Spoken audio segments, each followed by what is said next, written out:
The following audio recording has been designed for learning purposes only. Do not share, distribute, or provide any type of copies, or this audio lesson will not be made available to you. Good luck with today's lesson. So I want to take a couple minutes and go over it, see if you guys have any questions about what you're supposed to be doing for this, since it's due in a little bit less than 2 weeks at this point. So I just pulled up Canvas to make sure you guys know where to go when you're submitting it, or if you can't find your copy of the handout. Does anyone need one, by the way? Okay. Anybody else need one? Thanks.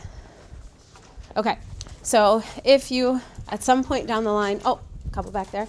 If you can't find your handout, you can come on Canvas. And if you click on, just one? Okay, sorry. If you click on the assignment page, now this looks different than what I'm used to because I put it in your student view that I don't usually see.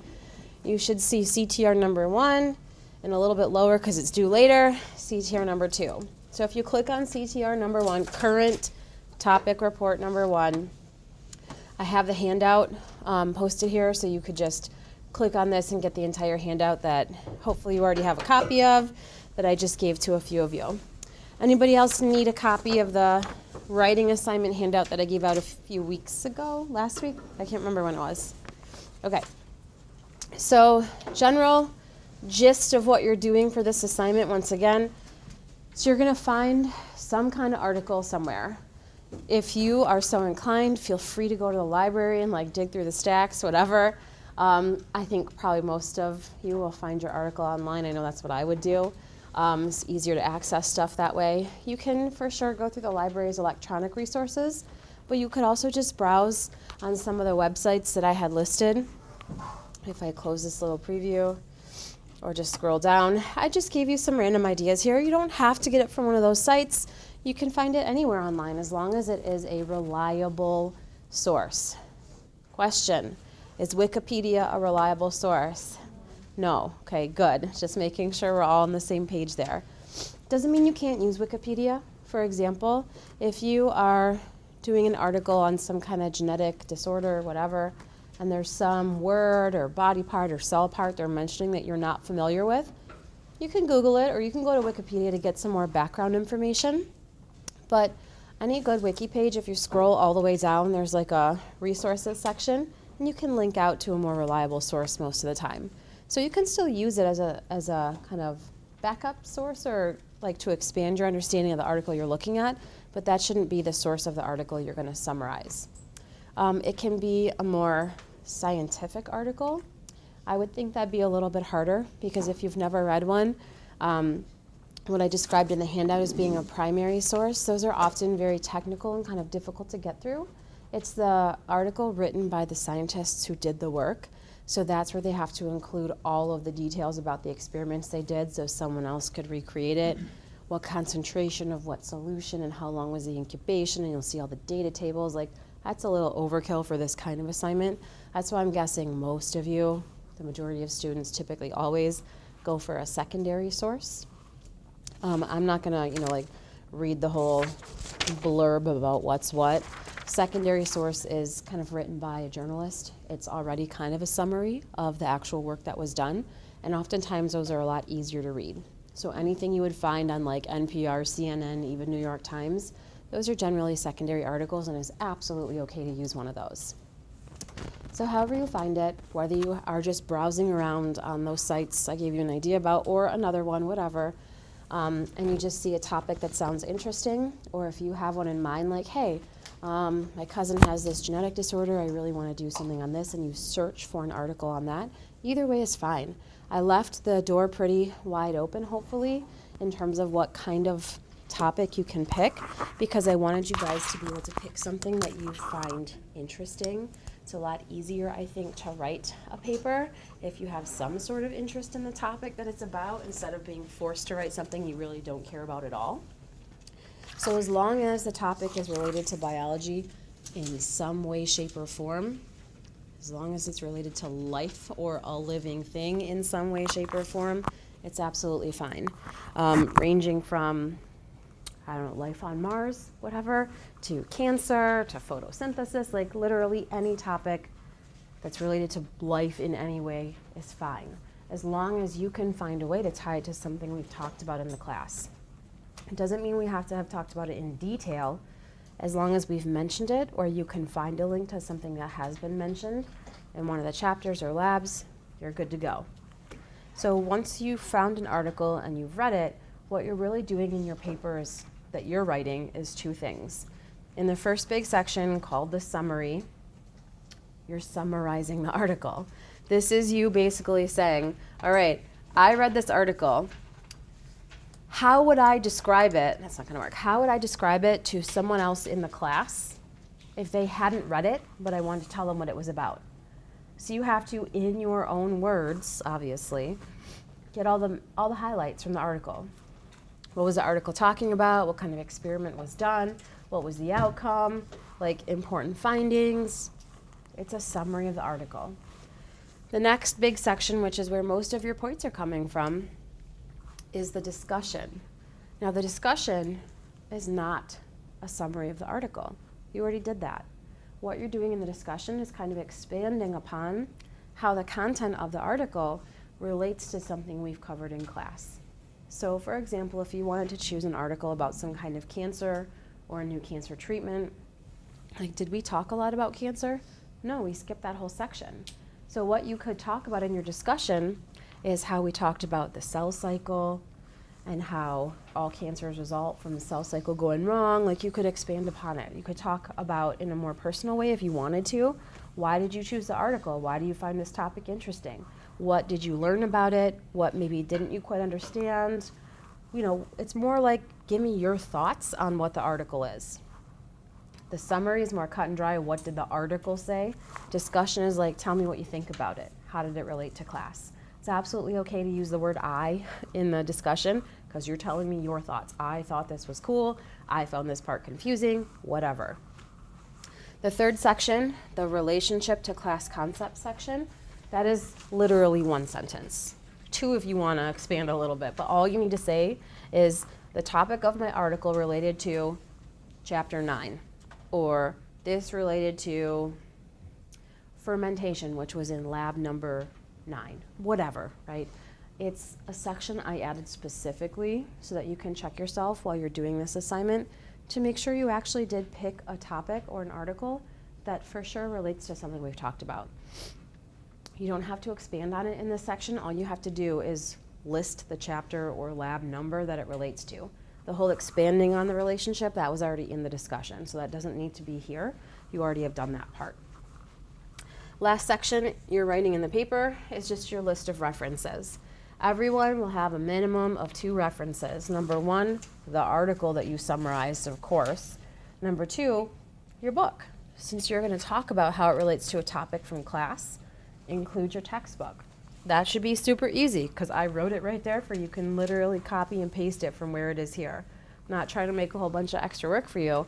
Just want to make sure we're including the appropriate sources. You can have more than 2 references. If you chose kind of a trickier article and you kind of didn't understand part of it and you went to another place, include that on your list of references so I can see where you got your information. Questions so far? Yeah, go ahead. I have a question about the format. Yeah. Where it says the report should Yes. include bolded headers.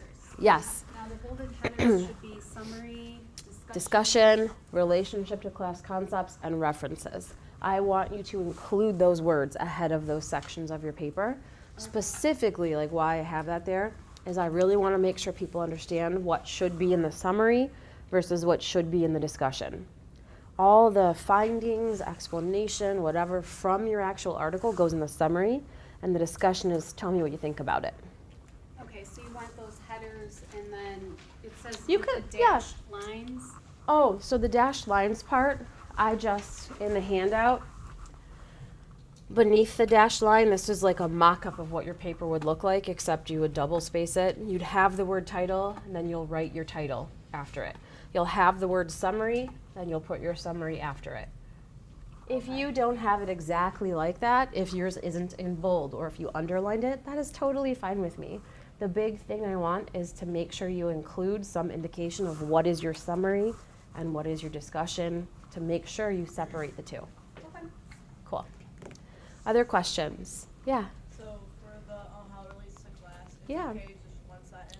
Yes. Like that bolded thing, one sentence, done. Yes. Relationship to class concepts, one sentence, done.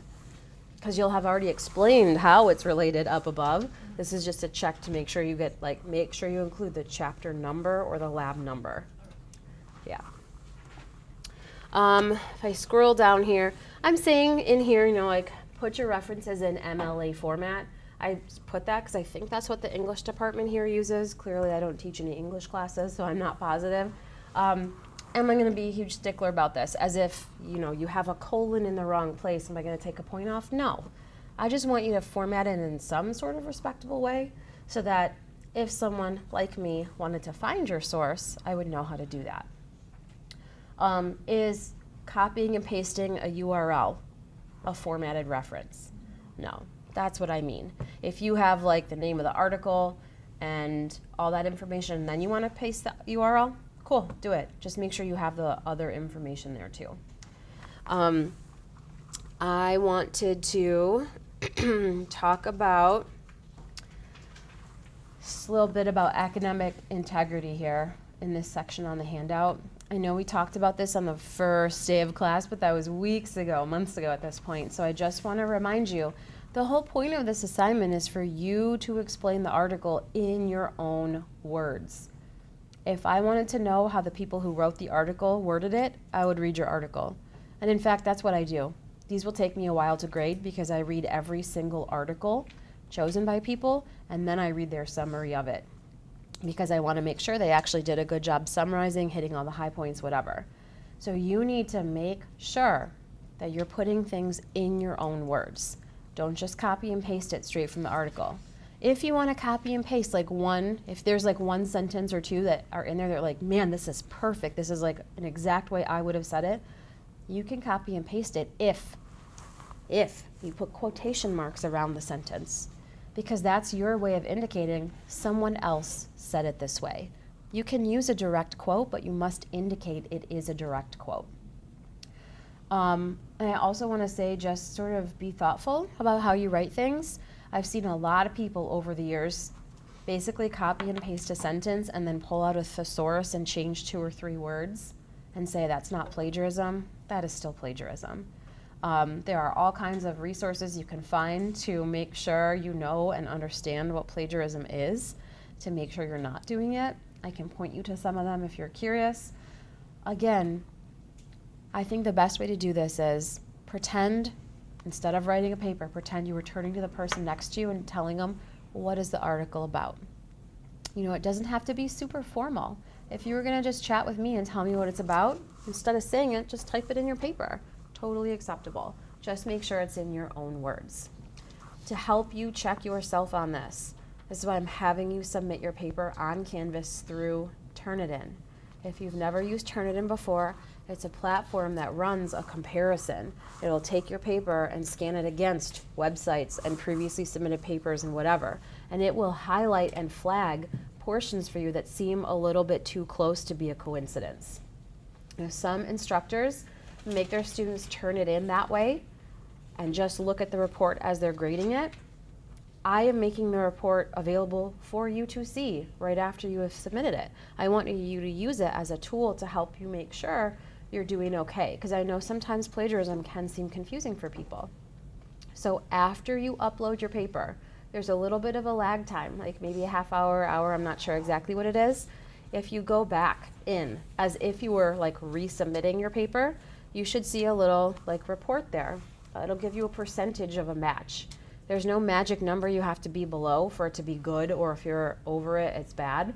What I encourage you to do is click into the report and see what's been highlighted. If there's an entire sentence highlighted, bad. But if you had quotes around it, fine. Or if there's a sentence or a phrase that's flagged because it's too close to call, you can use your judgment. Is it a couple of words? It's probably okay. Is it a whole sentence where one word is not highlighted because you changed that one word? Probably not okay. So I'm purposefully letting you guys see the reports once they're generated so you can, if you decide to, edit your paper and re-upload it.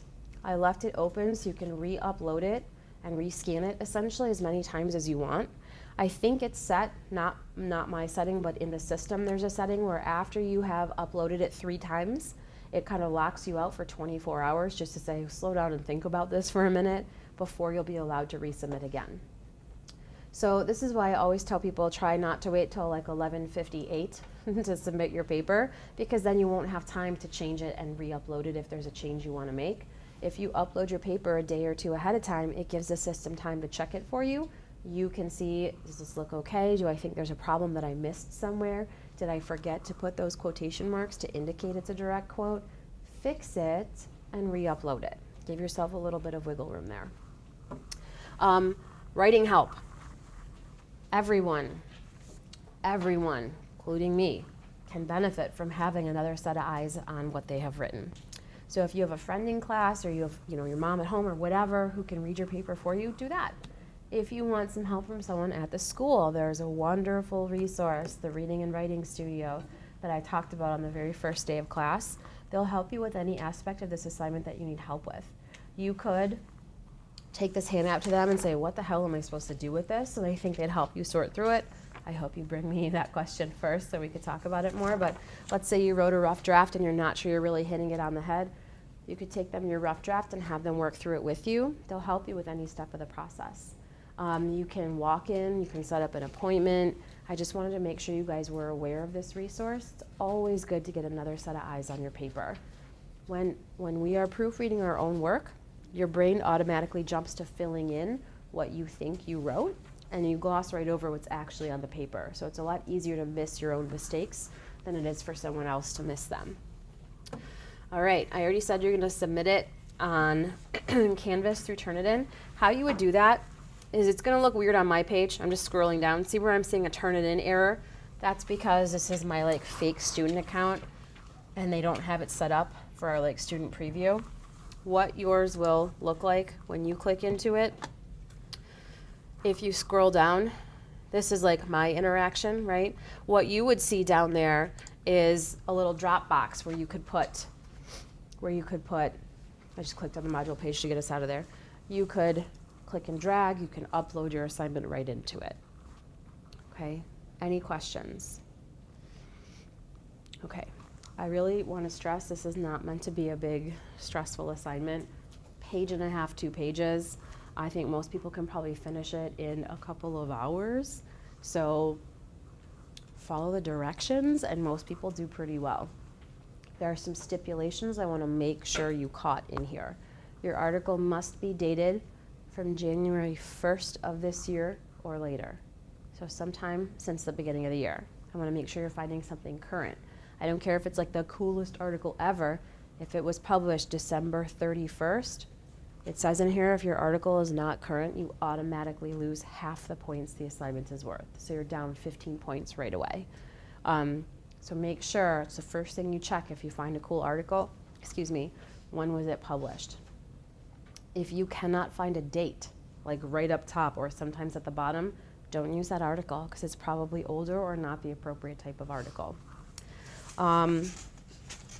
That's the big one on the date and using your own words. Okay, I will not, and I put this in bold on here, I won't take a late assignment. I don't care what the reason would be. This sounds super harsh, but I'm saying it for to make a point.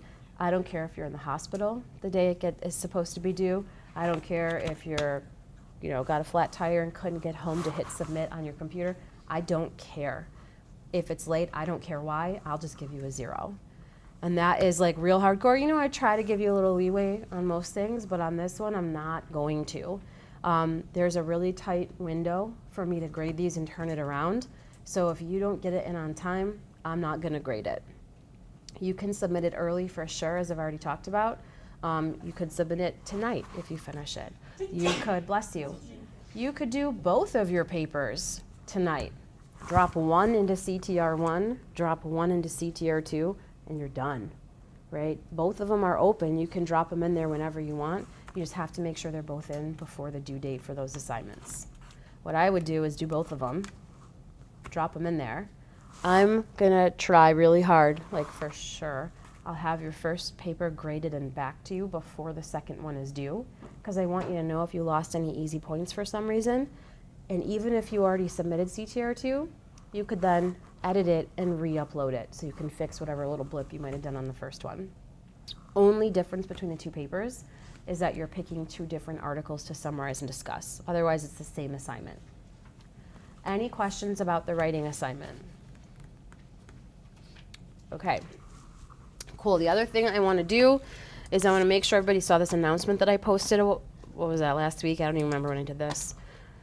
I know this sounds kind of crazy. There's a big long explanation here. What is this? I posted an Excel spreadsheet that you can use to help you figure out grading scenarios. The drop date is approaching the last date to withdraw from the course without getting a grade on your transcript. I have to check when it is. It's written on the syllabus. I don't know it off the top of my head.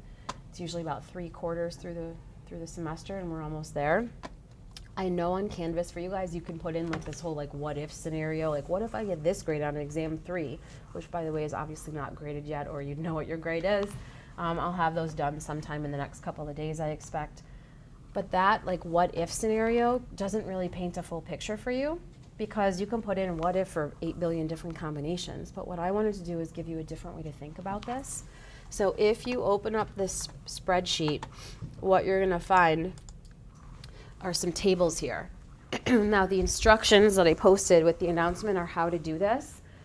What we have over here is you have to look on Canvas and see how many grades I have entered for each type of assignment.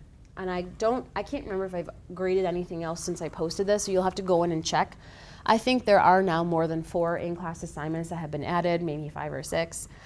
Pre-quizzes, we might have had one more, although I didn't enter the RAT one yet from last week, so maybe not. You get the idea.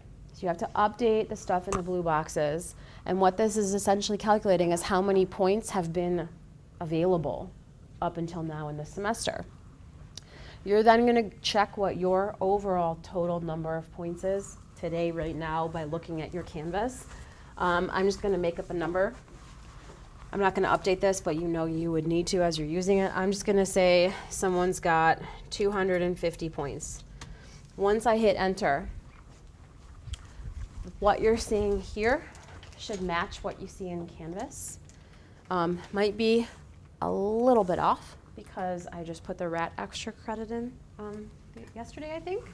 So if you got a couple points on the RAT, this number might be a smidge different from what you're seeing on Canvas as your percentage, okay?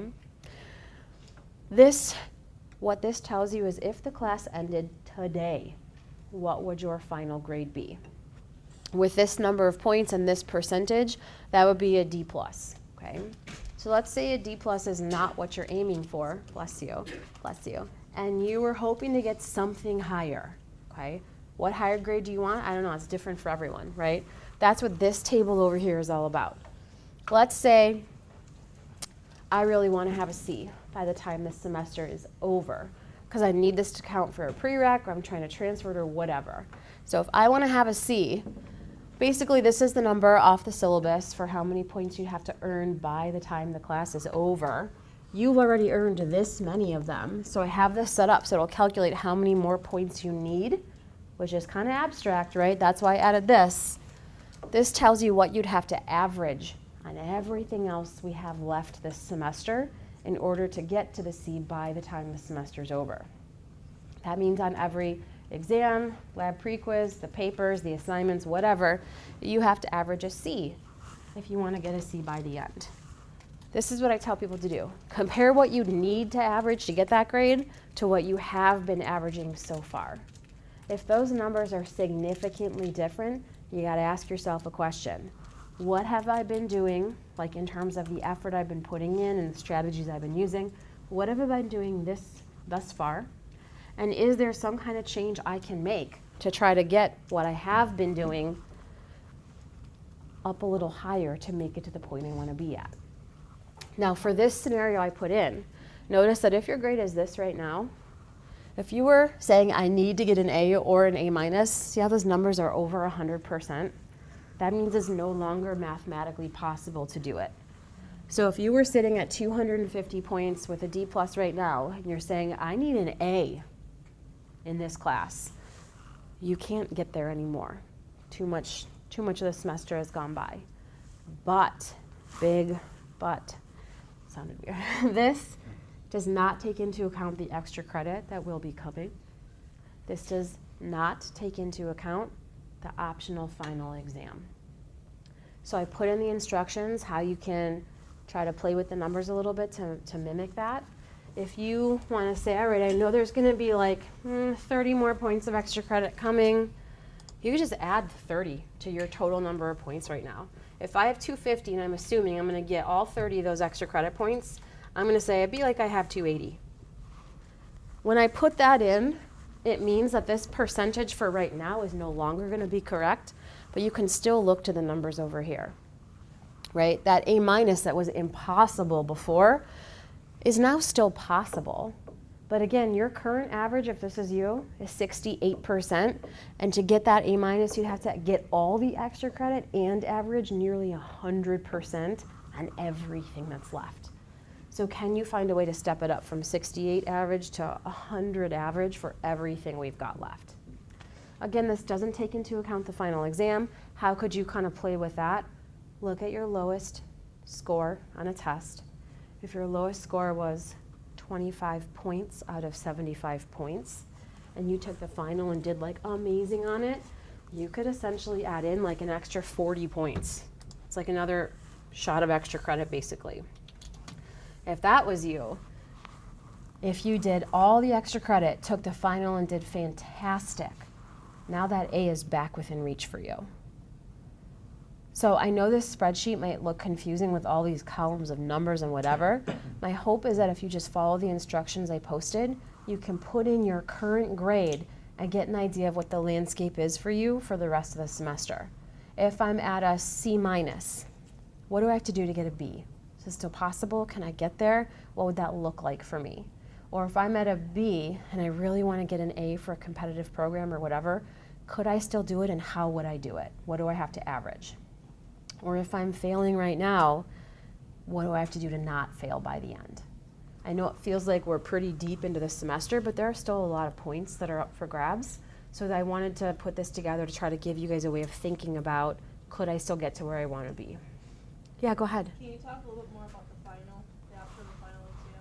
What more do you want to hear? So, like, So is it like another test? Like, yeah, it's it's over just, everything? but everything. Yep, it's cumulative. So from chapter 1 through the last chapter we'll do, format is the same as all the other tests, part on the Scantron, part on the write-in.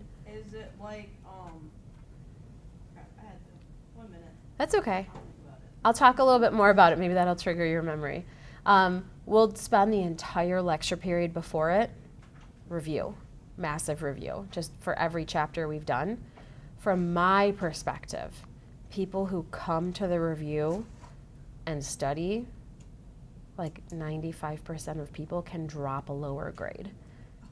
People do. People who are like motivated to try to make an improvement, they come to the review session and they study. Not everyone gets like 100% on it, but most of the time they do better than whatever test they had not done well on before. Now, whether that makes them go up a full grade or whatever, that varies a lot on where your grade is before you take it. It's not like drop your lowest test grade. Yeah, it is. Oh, it is? Yeah, Oh, yeah. yeah, I come to that. Yeah, that's the whole point, right? So like if you're good with your test grades, or if you already have the B you wanted or the A you wanted, then you don't have to take it. And that 0 that I'm going to put in for you for the final exam is the lowest grade that gets dropped. If you come and do good on that, or at least somehow better than like exam number 1 or exam number 2, it's like replacing that grade that goes away. Yeah. So I guess like would you suggest that like no matter just like take it because like what do you have Yes, to lose? type of thing? yes, Okay. yes. The only like way I would say tell someone like don't bother is if you already have an A. If you already have an A, like why would you come take that extra test during finals week when you probably have a lot going on? This is also why I'm going to specifically request that our lab practical, I can't say for sure yet because the schedule's not out, but I always request that the final lab practical is put on the first day of the week. so that we'd have our final lab practical on Monday. That grade and all other grades would be in by Monday. So you'd know, okay, if I didn't take the final, what would my grade be? If you're happy with what you see, don't come take the final exam. If you want to try to boost it a little bit, come on Wednesday of finals week to take the final exam to see if you can bump it up. Questions? Okay, so I know that was like a lot of time. I'm cringing a little bit on businessy type stuff, but I thought it was important to talk about the handout for the writing assignment since we hadn't done it and it's due in a couple weeks, and to talk about grades since the withdraw date is approaching. Any other questions about either of those two topics? Okay, so just remember, if you download this file to play with it, you have to update the numbers in the way I described in the announcement that I posted. Like as soon as I post exam 3, whenever I'm done grading it, you have to come in and change this exam thing to 3. Otherwise, you're not going to be seeing the right percentage. That would change things, okay? All right, so I'm going to officially get us back on track, in gear for what we're doing today. Today we're going to start chapter 11. We're not going to finish it. It's a big chapter. I left room for the schedule for it to spill over into, what day is it? It's Wednesday, into next Monday. So just a heads up, we're not going to finish it today. Once we get however far we're going to get today, move over to lab. You guys have a pre-quiz on lab 12, which is all about different types of asexual reproduction. I'd say like volume-wise, most of what you're doing in there is looking at mitosis, which you should already be pretty familiar with, right, from Monday's exam. So of course I'll walk you through everything we're gonna see over there. The other things you're looking at, besides mitosis, will be pretty quick, and then we'll probably spend most of our time looking for cells in different stages of mitosis. All right, chapter 11 and chapter 12, which comes next. These are two of my favorite chapters. This whole unit actually is probably one of my favorite units for the class. In chapter 11, which feels like a jump when we did a little tiny bit of 42, like holy cow, we're going back to 11, what's going on here? What we're really gonna think about here follows really nicely from what we thought about in chapter 10 and the little bit of 42 we did. What do I mean? We just learned how to make a sperm cell and how to make an egg cell, and then thought about how they have to come together to make the baby, to make the next generation. What we're really going to think about in chapter 11 is sort of this question, like what was really in the sperm cell and what was really in the egg cell that was provided for that first little baby cell? You guys know the answer to that is DNA, right? 23 chromosomes with a bunch of information from dad, 23 chromosomes with a bunch of information from mom, and we dump it all together, all 46, into that baby cell. So what we're really thinking about in chapter 11 is like, what does that mean for the baby, right? Okay, if dad says have brown eyes and mom says have brown eyes, that's probably pretty obvious, right? Baby's gonna have brown eyes. But what if mom says blue and dad says brown? What's the baby supposed to do with that? Like, how do you make sense of sometimes different information provided by both parents, and how does that translate to what the baby would look like? That's what genetics is really all about, trying to figure out how information is passed on from one generation to the next, and how are our traits, the physical aspects you can see when you look at us, how is that determined by what's in our DNA? I think genetics is fascinating. I really like genetics. That's why this is one of my favorite chapters. But it's a big chapter, and if you've never done genetics before, it can, I think, probably feel really overwhelming, both in terms of vocab. There's going to be a ton of new vocab if you haven't heard it before, just like I feel is every chapter, right? But also in terms of how we're thinking about tracking what's going on. Just to satisfy my own curiosity, has anyone done Punnett squares before? Okay, so that's a significant number of hands that are up. If you've done Punnett squares before, I'm assuming you've heard/seen a lot of what's in this chapter, which of course will work to your advantage. If you haven't, if your hand didn't go up, don't worry, we're gonna go through all the basics. Just realize, okay, this might be one of those chapters where I gotta do a little bit more legwork than some other people to establish vocab and like main ideas and stuff. We're gonna start this chapter in kind of maybe a weird way by talking about something that we know is not true, right? We usually focus on what is true, but in this case, I think it makes sense to me why the book is starting us off with this old idea called blended inheritance. right? That's a little aspect that I feel like we miss a lot of in this class. We spend our time talking about current state of the field of biology. What do we know about cells? What do we know about DNA? But obviously, all of this knowledge wasn't just known. It's not just, we're not just born knowing all this stuff. And we only have the knowledge that we have because of the work of many scientists over a long period of time. And no one ever gets it right immediately. We all build on the work of the people that came before us, right? So here we're acknowledging how people used to think about the inheritance of traits. What a lot of people really believe to be true is this idea of blended inheritance, which is exactly what it sounds like. The baby would have a mixture, kind of like be halfway in between what the mom looked like and the dad looked like. So the example they provide for us in the book to think about this is thinking about plants that have flowers. We'll talk a lot in lab next week about the fact that many plants reproduce sexually, just like people do. Maybe not just like, it's not maybe the best way to say it, but the whole idea of like a sperm cell and an egg cell combining to make a baby, plants do that too. So if like the dad plant had white flowers and the mom plant had red flowers, the baby would be the perfect blend or mixture of the two, right? If you mix together red and white, what color would you get? Pink. So blended inheritance would say if the white dad flowers and the red mom flowers had a bunch of little flower babies, they should all be pink. Pretty little pink flower babies. That's what blended inheritance would state. However, that explanation didn't always fit in with reality. If you took a red and a white, maybe you would get all pink babies. Maybe that would work. But if you took a pink dad and a pink mom, what kind of babies should they have? All pink. And that didn't always work.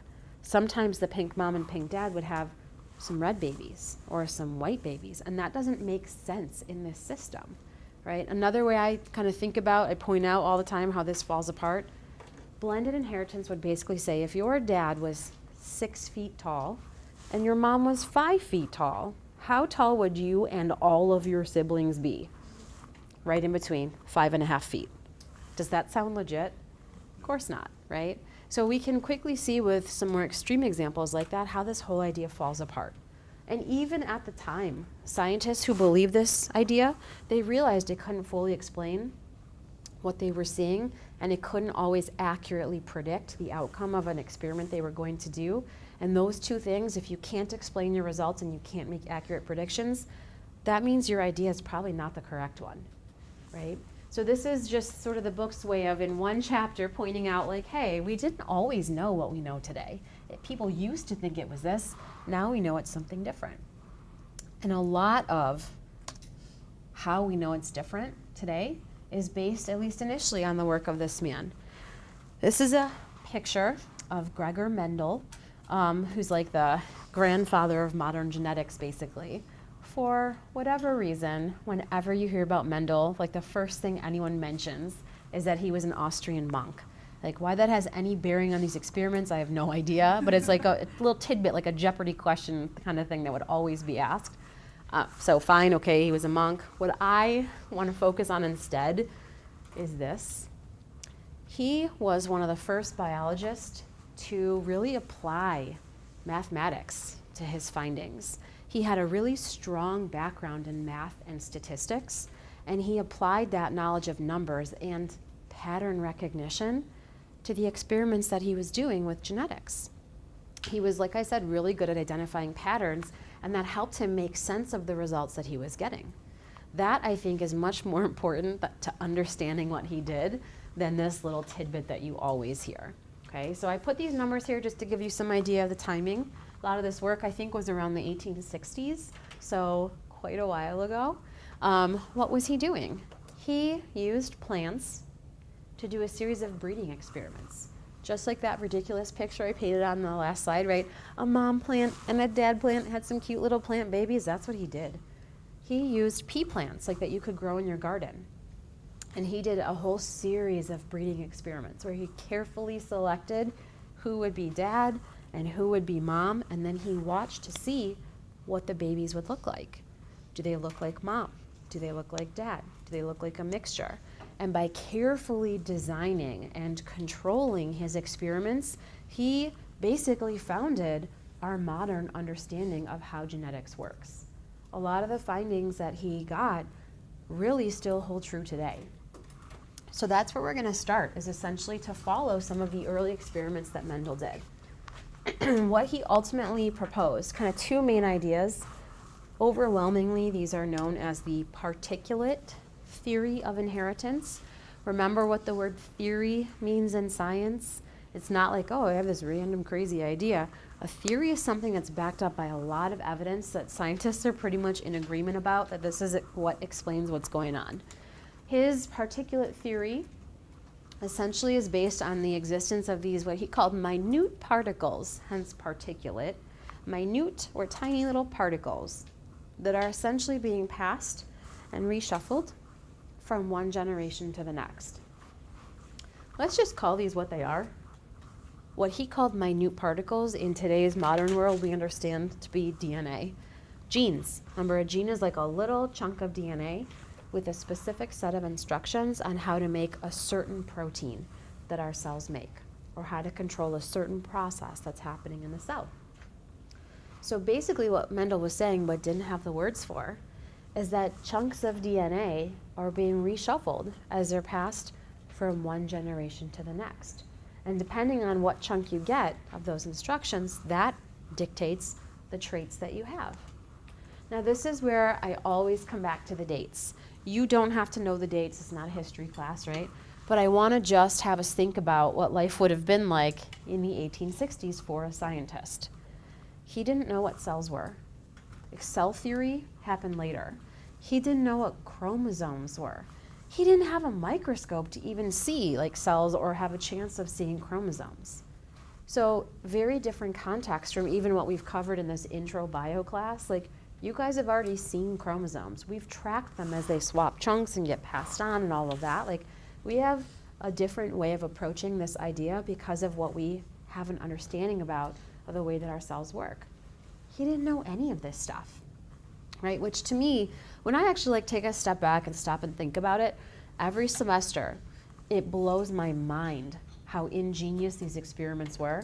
He was using pea plants to try to figure out stuff that he couldn't even see, that he didn't have a basic understanding of cells and chromosomes. And because his experiments were so carefully designed, he was like really, I'll say like a strict follower of the scientific method that we talked about all the way back in chapter 1. And again, because he was so good with numbers and interpreting those results, even 150 years later, the work that he did still holds true. Even with what we know about cells and with what we know about chromosomes, it fits perfectly with what he figured out using a system with things that he could actually see with his eyes. So those pea plants that he was using, those type of plants actually turned out to be a really good choice of organism for the set of experiments that he did. And I want to just take a second and talk about why pea plants maybe turned out to be such a good choice. Number one, for me, would have been a big one because I seem to kill every plant I try to grow. But pea plants are relatively easy to grow. You don't need any like super special set of conditions or soil or whatever. You know, like we could probably plant a patch outside and get them to grow. Relatively easy to grow. They also have a relatively short generation time. We talked very briefly about kind of how long it takes to reproduce in our last lecture. Remember, I said like something like E. coli, as fast as 20 minutes, something like people, 20 to 30 years. When you're trying to track inheritance from one generation to the next, you have to pick something that reproduces quickly enough that you can track multiple generations, right? If you were one scientist trying to track how a trait was passed on through like one family of people, let's say you have to be I don't know, 20 years old before you're old enough to understand science to this degree, to like plan these experiments and figure it out. Okay, so let's say the family you pick has a baby, like that same year or the next year. You then have to wait 20 years for that baby to grow up and have their own babies, right? So you'd be pushing middle age before you got your first set of results. You wouldn't be alive long enough to track that trait through multiple generations, which means you personally couldn't see this set of experiments through. This is why having an organism that has a relatively short generation time works. You have to set it up this way in order to get meaningful results. Because pea plants reproduce so quickly, Mendel could easily do several rounds of picking mom and dad and tracking for 2, 3, 4, 5 generations to see how that one trait would be passed on. Now I'm going to kind of jump ahead into something we're going to talk about in lab a lot next week, but it matters to understand this next bullet point. The pea plants that he chose are normally self-pollinating. So I have to kind of pump the brakes for a second, and we're going to talk about what parts flowers have. If you've never learned this before, flowers are like the reproductive organs essentially for flowering plants. Some of the parts are male parts, some of the parts are female parts. So although the parts and the cells are called different things, you can use your understanding of like sperm cells and egg cells to help you figure this one out. The stamen encompasses the male parts, the filament, which is this long tube, and the little bulb at the end called the anther. Anther is where pollen is made. If you didn't know, pollen is plant sperm. I think I've said that before maybe, right? That if you're allergic to pollen, you're allergic to plant sperm, which is kind of weird to think about. But in order for fertilization to occur, same deal has to go down. The sperm, or the pollen, has to get to the egg. The eggs are these ovules right down here, contained within the ovary, and that's all in the female part of the plant. So the pollen would have to get up here, travel all the way down this, and then get to an egg cell in order for fertilization to occur. Now, self-pollinating means that that whole process usually plays out in one flower. Like the pollen from this would fertilize the egg or the ovule from the same flower. That falls apart when you're thinking about people. That doesn't work that way, right? But what Mendel did is he set up a series of cross-pollination experiments. This is how he could carefully hand select which plant should be mom and which plant should be dad. That's what we're seeing over here. If Mendel wanted this plant to be the dad plant, this sounds kind of gruesome, but he'd essentially remove the male parts of the flower so that that sperm could not pollinate, the eggs from the same flower. And using your fingertip, a Q-tip, a paintbrush, whatever, you could then take the pollen from one plant and apply it specifically to the female part of a different flower. So Mendel could basically guarantee who was mom and who was dad by doing these cross-pollination experiments. What do I mean when I was saying he was tracking a certain trait or he was choosing mom and dad to be different? The big reason why he was able to do these experiments in the pea plant, in addition to everything up above, is that there are many different varieties of this pea plant available. Meaning, it's all the same species, right? So the breeding between them is not a problem, but there are a ton of different characteristics or traits that are visibly different between these varieties of pea plants. And this table from the book is just showing you some of them, right? So for example, the pea plants could have flowers that were purple or white. No other colors, just those two choices, purple or white, and it's easy to tell the two apart. Or the pea plants could have pods that were green or yellow, two distinct choices, no overlap, not hard to tell them apart, very easily recognizable as one or the other. So remember what I was saying, how Mendel was like an expert at scientific method? What do you guys remember about when you're trying to control an experiment? How many things do you want to change? Just one. So picture what Mendel would have done. I'm going to pick a mom plant and a dad plant that are purposefully the same in every single way except for one. Maybe both the mom and the dad plant have tall stems with inflated green pods full of round yellow peas, and the flowers are distributed axially, but on mom, the flowers are purple, and on the dad, the flowers are white.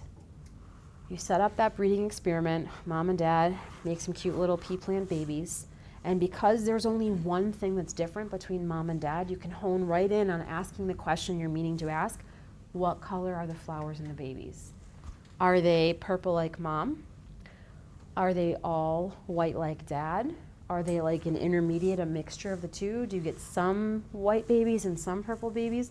These are the kinds of questions Mendel was asking. And he didn't just do that one experiment, he did like every combination you could think of. He tested for flower color in one set of experiments. He tested for pod color in a separate set of experiments, all the way down the line. I am not exaggerating when I say that Mendel literally counted thousands of little pea plant babies.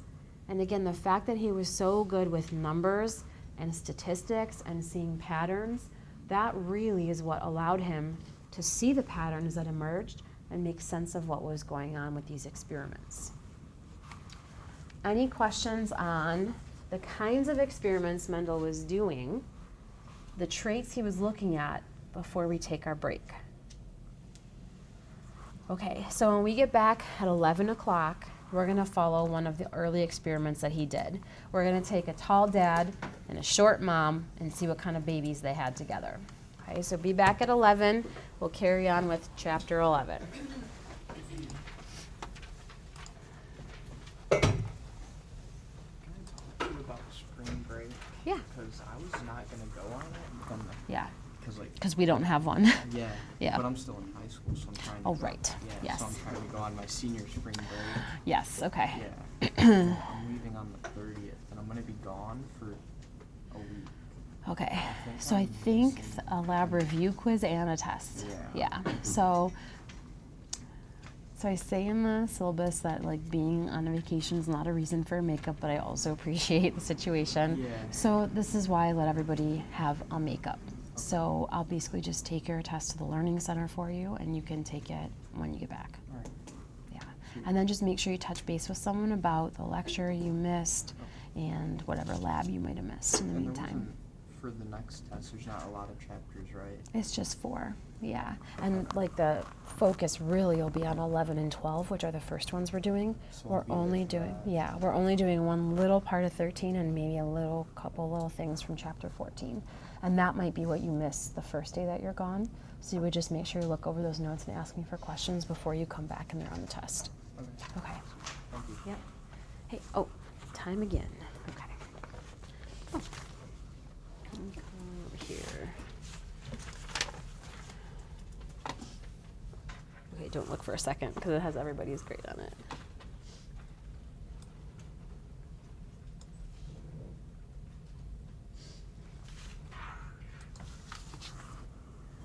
Pen. This is a 4 credit, right? What do you think about it? I did a wild guess. I'm like, yeah, this looks about right. Yeah, it is.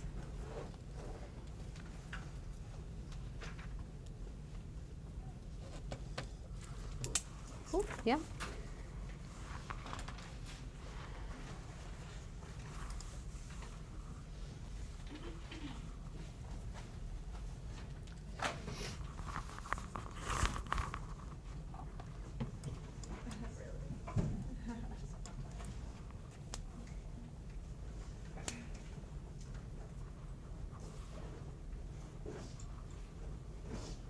Where are you going for vacation? Daytona. Nice. I'm driving there though. I am driving my family to Florida, and I'm flying home to work for the week, and then I'm flying back down to drive them home. Well, that'll be Flights are super fun. expensive. They are very expensive. Yeah, they're going to Sarasota, like Sarasota. Yeah, nice. Yeah, yeah. That parent. Like, that was horrible. Hopefully we're gonna drive the whole way.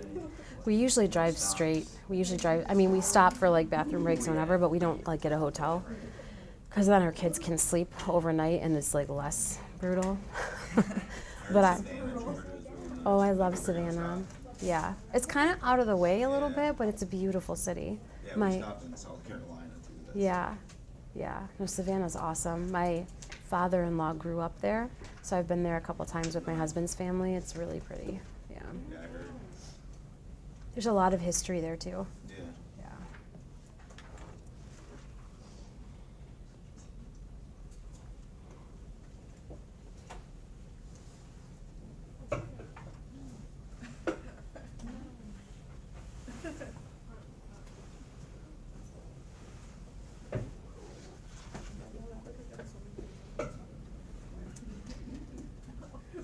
Like, I still spent entire school in Walmart.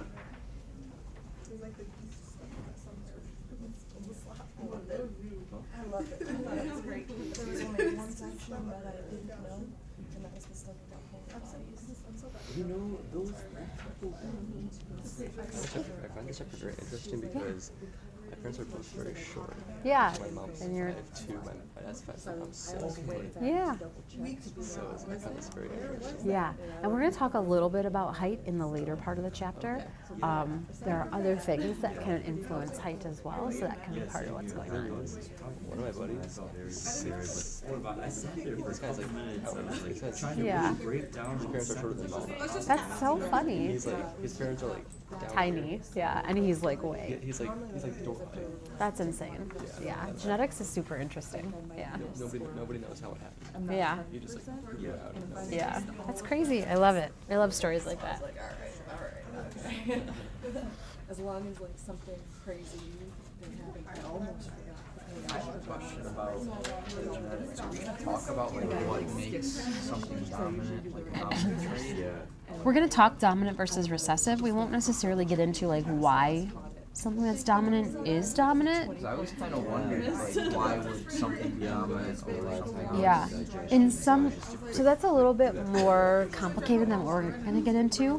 In some cases, the dominant condition is a result of instructions where, we'll talk about one example actually, as an allele, remember like a flavor or version of a gene that tells your cells to do something, like make a certain protein, and the recessive allele says like don't do anything. So if you had a set of instructions saying do something and one saying do nothing, that one kind of trumps the other one. That's kind of the simplest explanation, I think. Yeah. Because like we did it in high school. Like, Yeah. Yeah. Yeah. we always did abundant squares all the time, and I never knew why. Why a certain thing was dominant, yeah. And a lot of the time we're not going to go into it. It's just like through experiments what people have figured out. And then I think we talked about something else, with like little t and big G. Or big G. Yeah. Yeah. We're going to talk about those a little bit. And then I watched a couple videos and I was like, okay, it's not that bad, but I can see how they have easy to mix up these two recessive characters.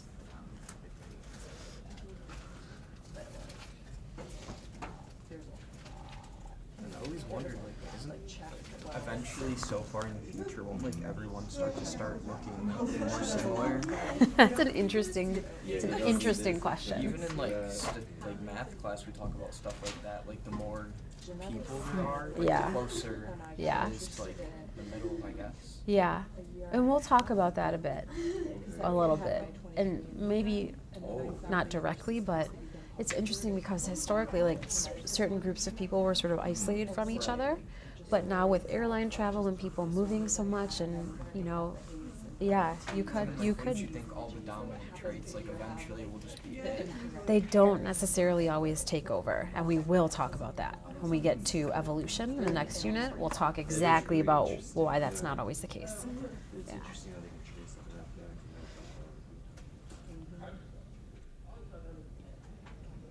Yeah, I don't know any of the stuff that I don't remember like the law of segregation or any of that. Like, yeah. That also sounds something that I would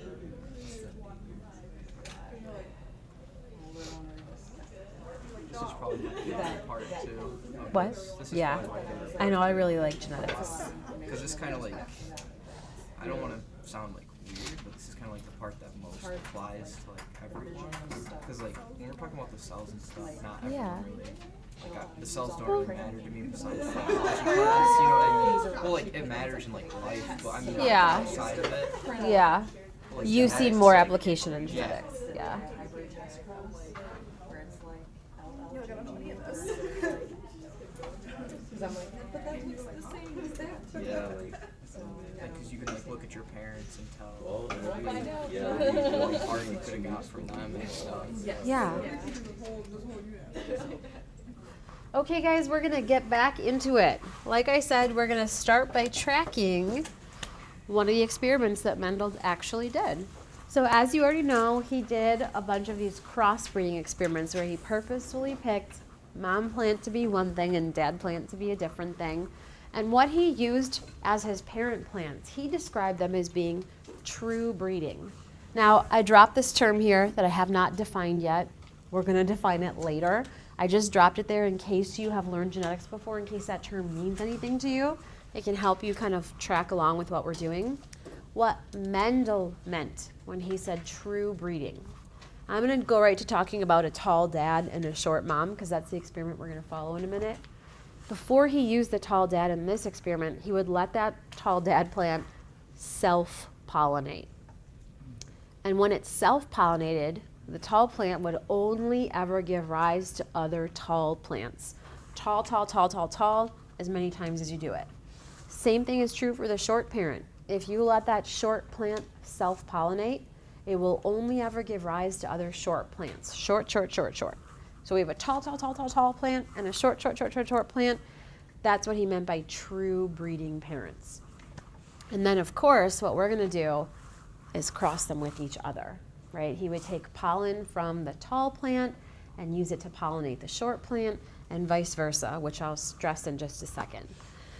He picked plants purposefully that were different, as I've already talked about, in only one trait, right? What does mono mean?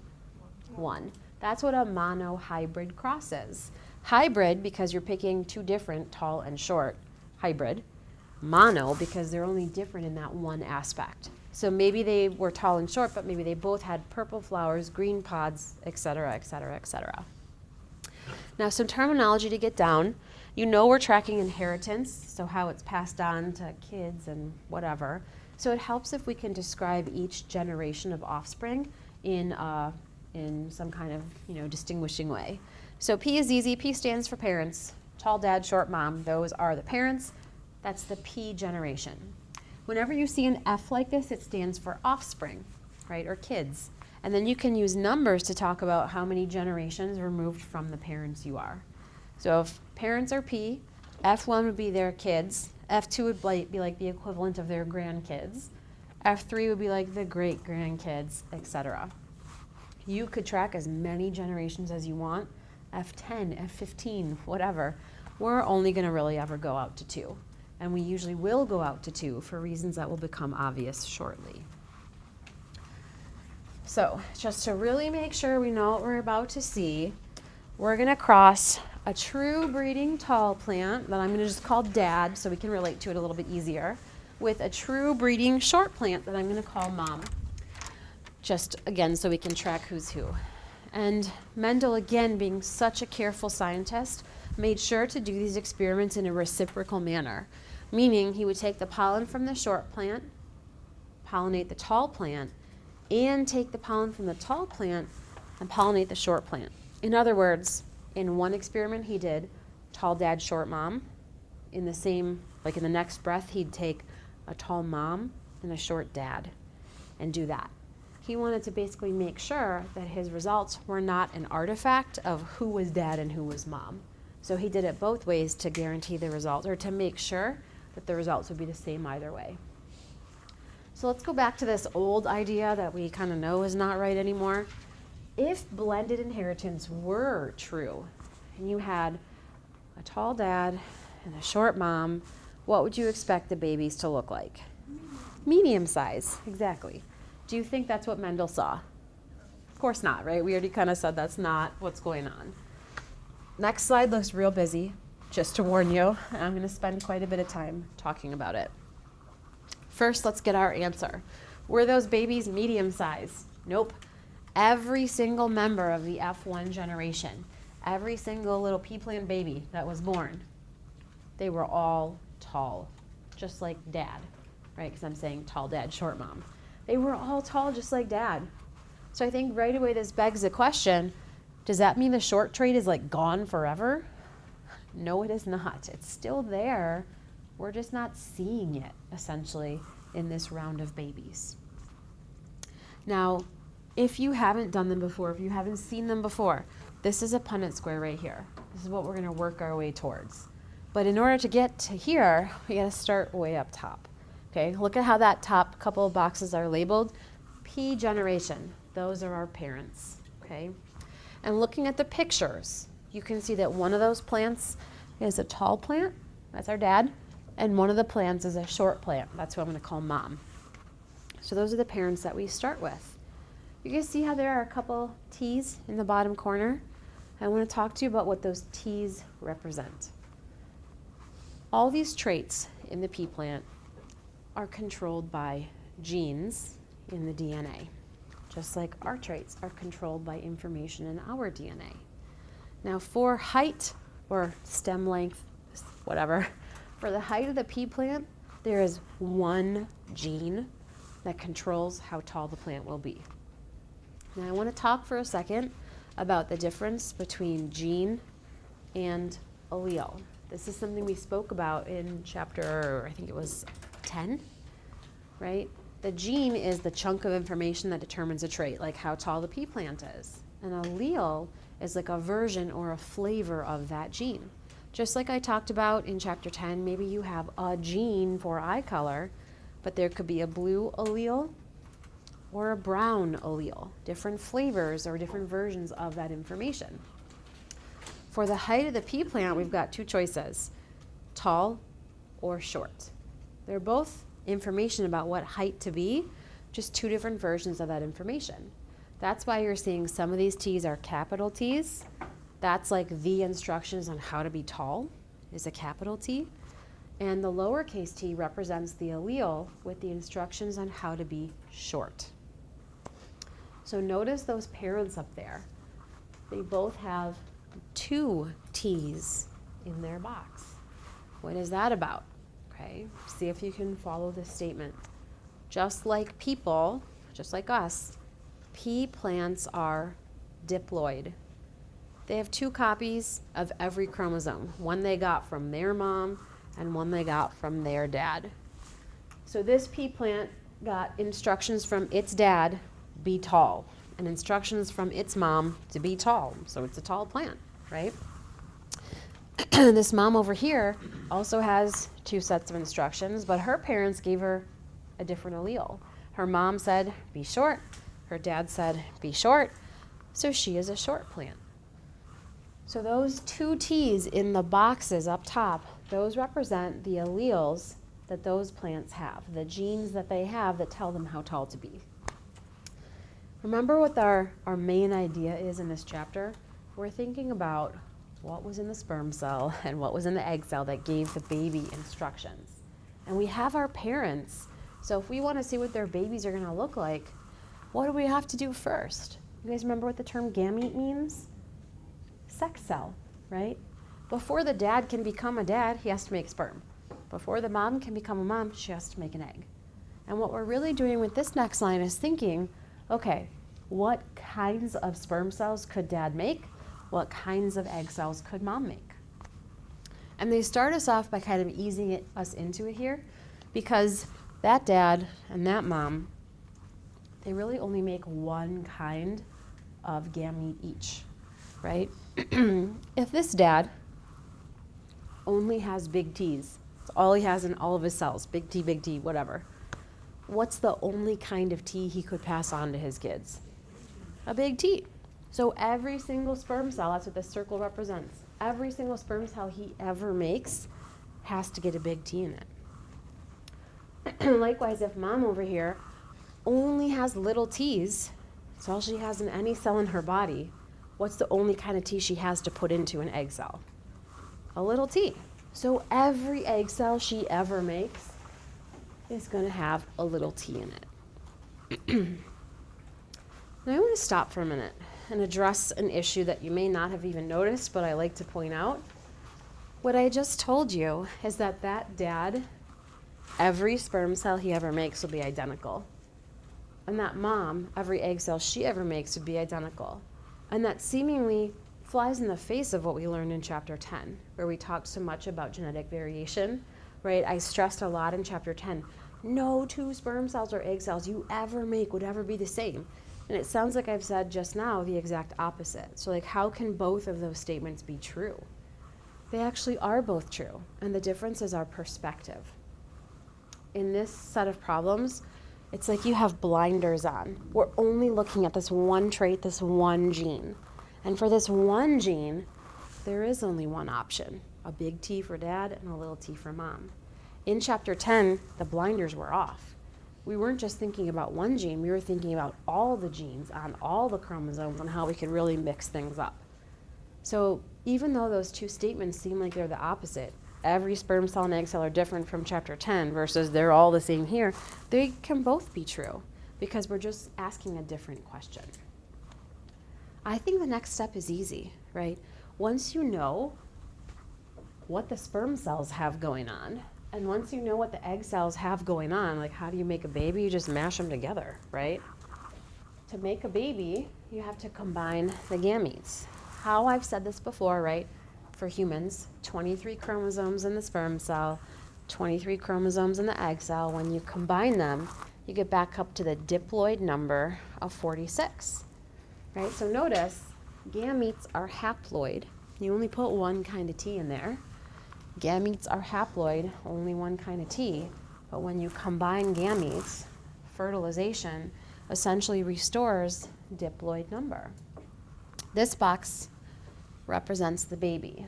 Not just a baby, but essentially every single baby those two parents could ever have together. All of them get a big T from dad because that's the only thing he can pass on in his sperm cells. All of them get a little T from mom because that's the only thing she can pass on in her egg cells. Now, if you just ignore the T's for a minute and look at the picture, is that plant tall or short? Tall, right? Look at dad who is tall. Look at mom who is short. These all are tall. Remember the question we started with? Does that mean the instructions on how to be short are gone forever? No, you can see them because we're looking at the T's. You can see them.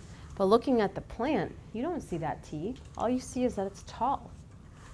This requires that I introduce a concept, the difference between a dominant allele and a recessive allele. I don't have those words on this slide anywhere. They're going to be listed a little bit later, but I think it makes sense to explain them now.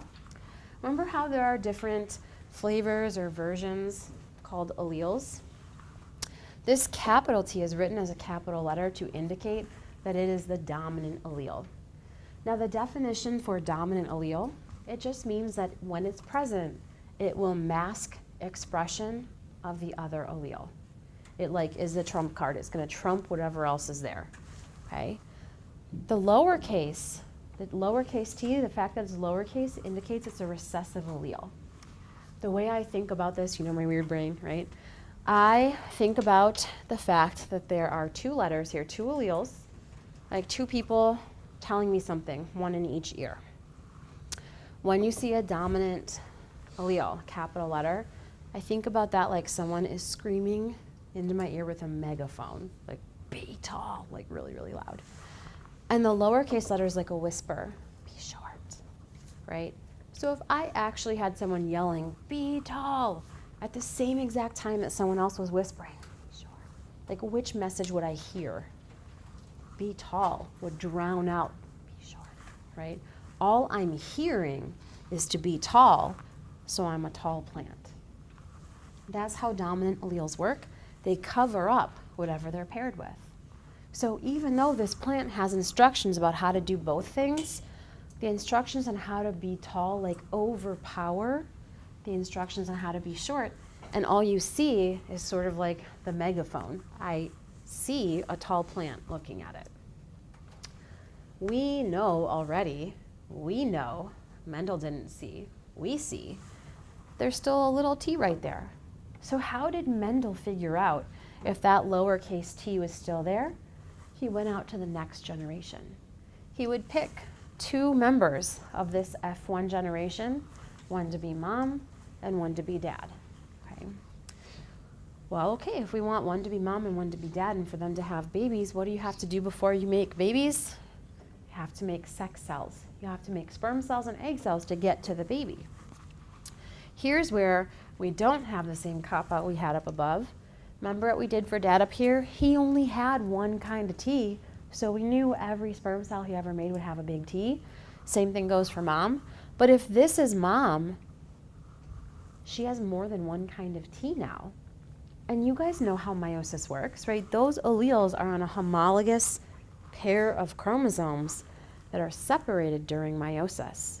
So essentially, half the egg cells would get the big T, the other half of them would get the little t.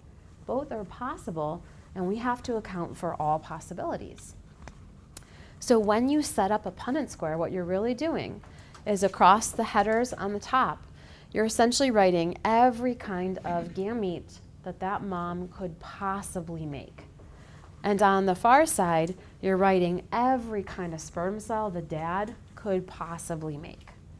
Now, standard in the field is always set up this way, sperm on the side, eggs on the top. I absolutely do not care if you flip it by accident and you write the eggs over here and the sperm up top. Why don't I care? Because either way, you're gonna make the same babies. And that's what we're really after. So sure, try to write the eggs up top and the sperm down the side, but that part is not really that important. How do we figure out what those gametes are? You look at what alleles the parents have. So let's call this mom for a second. What kind of T does mom have that could possibly get in an egg cell? She's got a big T, so half her egg cells get the big T. The other half would get the little T that she has. Right, so her eggs are essentially gonna be 50-50. Half get the megaphone screaming be tall, half get the whisper telling whatever kid she has be short. Dad is easy at this point because it's the same kind of plant as the mom was. So half the sperm cells from dad get the big T, the dominant allele, the other half get the little t. Just like I said before, I think the gametes, getting the gametes right is the most important part. Because once you get the gametes, the rest is easy. Pick whatever egg cell and whatever sperm cell and mash them together, right? So if this kind of egg is fertilized by that kind of sperm, the baby made as a result would get both big T's and be a tall plant. But if this kind of egg is fertilized by that kind of sperm, you get a different kind of baby, but because there's a megaphone screaming to be tall, it's still a tall plant. If you're looking at a tall plant, could you tell which of those two it was? No, right? All you can see is that it's tall. You don't necessarily know what letters it has.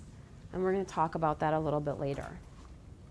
Same thing goes for down here, right? Pick whatever egg, whatever sperm, mash them together. Notice this baby right here. Little t from mom, little t from dad. This is our confirmation that the short trait has not been like lost forever. It was like kind of lurking in the background in the F1 generation, and it popped back out. This is why people will sometimes say like, oh, it skipped a generation. It didn't skip anything, you just couldn't see it because it's a recessive allele.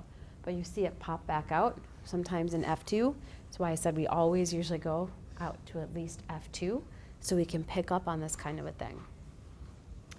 So what the Punnett square right here gives us is a breakdown of what kinds of babies are possible. Now, from my point of view, the biggest misconception I see students have about Punnett squares, even students who've done genetics before, is oftentimes people think that what a Punnett square tells you is that these two parents will have 4 kids. One's gonna be that, one's gonna be that, one will be that, and one will be that. That's actually not what a Punnett square tells you. What it gives you is the probability or the likelihood for any and every one baby this pair of parents has together. There's a 1 in 4 chance of that. And a 1 in 4 chance the baby would be this. And a 1 in 4 chance the baby would be that. And equally likely, a 1 in 4 chance the baby will be that. So yeah, statistically speaking, if these parents had 4 kids, you'd be most likely to wind up with 1, 1, 1, and 1. But it doesn't always work out that way. It's like flipping the coin for every baby. You won't always get 1 head and then 1 tail. You might get 2 heads in a row, right? It's just an odds game. Questions on anything I've said so far? I know it's been a lot on this one slide, especially if you haven't done genetics before. I just went through a lot. I know it was like over 20 minutes for this one slide, but I'm okay with that because this is establishing a lot of the important basics for us. Yeah? I always find it interesting when you have like really short birth but a tall kid. Yes? I am that.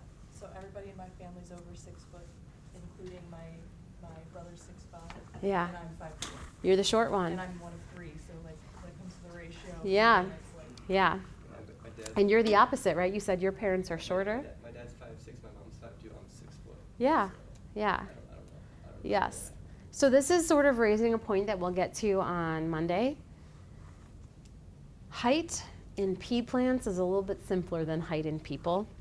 We don't just have one gene that makes us tall or short, right? We don't only have two heights that people can be, 6 feet or 5 feet.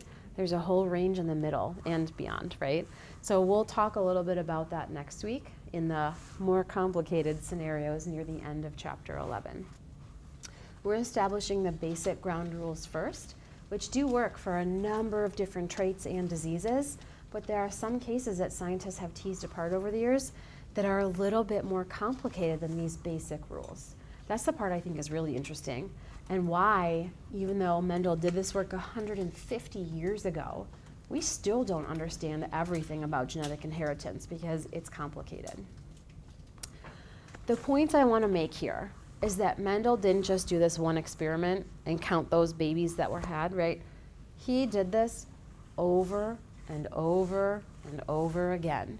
He would have done short dad, tall mom. He would have done purple flower dad, white flower mom, purple flower mom, white flower dad.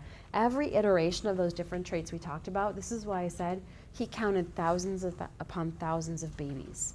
And remember, he was really good with math and statistics and seeing patterns, and he noticed that no matter what trait he picked, no matter what way he did the experiment, he kept seeing this same breakdown in the F2 generation, 3 to 1. What is this 3 to 1 all about? Of these, grandbabies, F2 generation, 1, 2, 3 of them would have been tall for every one of them that was short. The tall ones kind of outweighed the short ones in this 3 to 1 breakdown. And again, that same pattern, 3 to 1, over and over and over again. Pod color, flower color, pea color, whatever, same exact ratio kept showing up. And really trying to understand how that ratio occurred is what led him, all that work led him to propose what is called the law of segregation. So that's what I want us to look at next. Law of segregation has 4 different components. It states 4 things. And although we have never talked about it until right now, I'm hoping I can convince you guys that you already know every single thing on this screen. We just have gotten there in a different way than Mendel did. Okay? So let's see if that's my challenge to myself. Let's see if I can convince you of that. Number 1, each individual has 2 factors, which Mendel called them. I'm going to call them alleles, since we know what that term is already, for each trait. Each individual has 2 alleles for each trait. Why am I saying you already knew that? We're diploid. We're diploid. You have 2 copies of everything, one your mom gave you and one your dad gave you. So check, we knew number 1. Moving on, number 2, the factors or alleles segregate or are separated during gamete formation. Okay, so the 2 alleles that you have will be separated from each other during gamete formation. Why should you already know that? Because we learned meiosis in chapter 10, right? The homologous pairs are separated during meiosis 1. Check, you knew that as well. Number 3, each gamete, sperm cell or egg cell, contains only 1 factor from each original pair of factors. In other words, gametes are haploid, right? You knew that from chapter 10. Check, we knew that one as well. Number 4, fertilization gives each new individual, like the baby being made, 2 factors for each trait. In other words, fertilization restores diploid number. In other words, 23 from the sperm plus 23 from the egg gives the baby the correct number of 46. Check, you knew that as well, right? And this is where I want to just point out again, we knew all this stuff because we've looked at meiosis, we've looked at cells and what the chromosomes are doing that kind of track along with this process. Mendel didn't have a microscope, he didn't know what cells were, he didn't know what chromosomes were, and this idea that he came up with, now that we do know more about our cells and chromosomes, exactly matches what he came up with. This is the part that blows my mind. He came up with all of this without all the modern tools that we have to actually see it happening inside our cells. He came up with all of this just from tracking those pea plants. It amazes me every single time I think about it. There's no way in hell I could have done that. No way in hell. I think most people probably couldn't have done that. Okay. Any questions on the law of segregation? Okay, so let's bring it from the 1860s into today. Modern view of genetics. How do we describe what's going on that Mendel figured out in today's terms? Okay, each trait, like height, flower color, pod color, whatever, each trait in the pea plant is controlled by a single gene. There's one chunk of information on the DNA that determines it, for which there are only 2 alleles, 2 choices, 2 flavors, one that's dominant and one that's recessive. Remember, we talked about dominant and recessive on that slide with the Punnett square. Dominant allele, which is always determined or like represented by the capital letter, that just means that that allele dominates or masks the expression of the recessive allele, which we indicate with a lowercase letter. Again, if it helps you, picture the megaphone screaming in your ear for the dominant allele and the whispering in your other ear for the recessive allele. These 2 alleles that each individual has, as you already know, they're found on a homologous pair of chromosomes. Right, so in chapter 10 I talked a lot about, okay, chromosome number 12 from your mom and chromosome number 12 from your dad. We've already talked about this issue. We're just now starting to think about how it applies to this idea of how traits are being passed on. Where that specific information is on your chromosome is called the locus. A locus for a gene is like you're putting a pin in a map. Like if I hand you a map of Michigan and say, put a pin where Macomb Community College is, you put the pin in one place, right? I guess 2 if you were doing both campuses, but we'll say South Campus. You just put the pin right where it belongs. This would be me handing you a picture of a chromosome and me saying, right here is where this specific gene, this specific stretch of DNA that controls this trait is found. Each chromosome can have thousands of genes on it. So we're just specifying with the locus what stretch of DNA is actually controlling the trait we're looking at.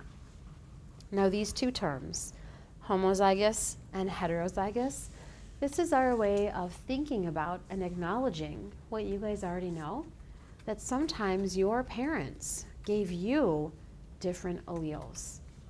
So with these terms, we're looking at the homologous pair of chromosomes that any individual has, and we're simply asking the question, those 2 alleles that we have on this homologous pair, are they the same as each other, or are they different?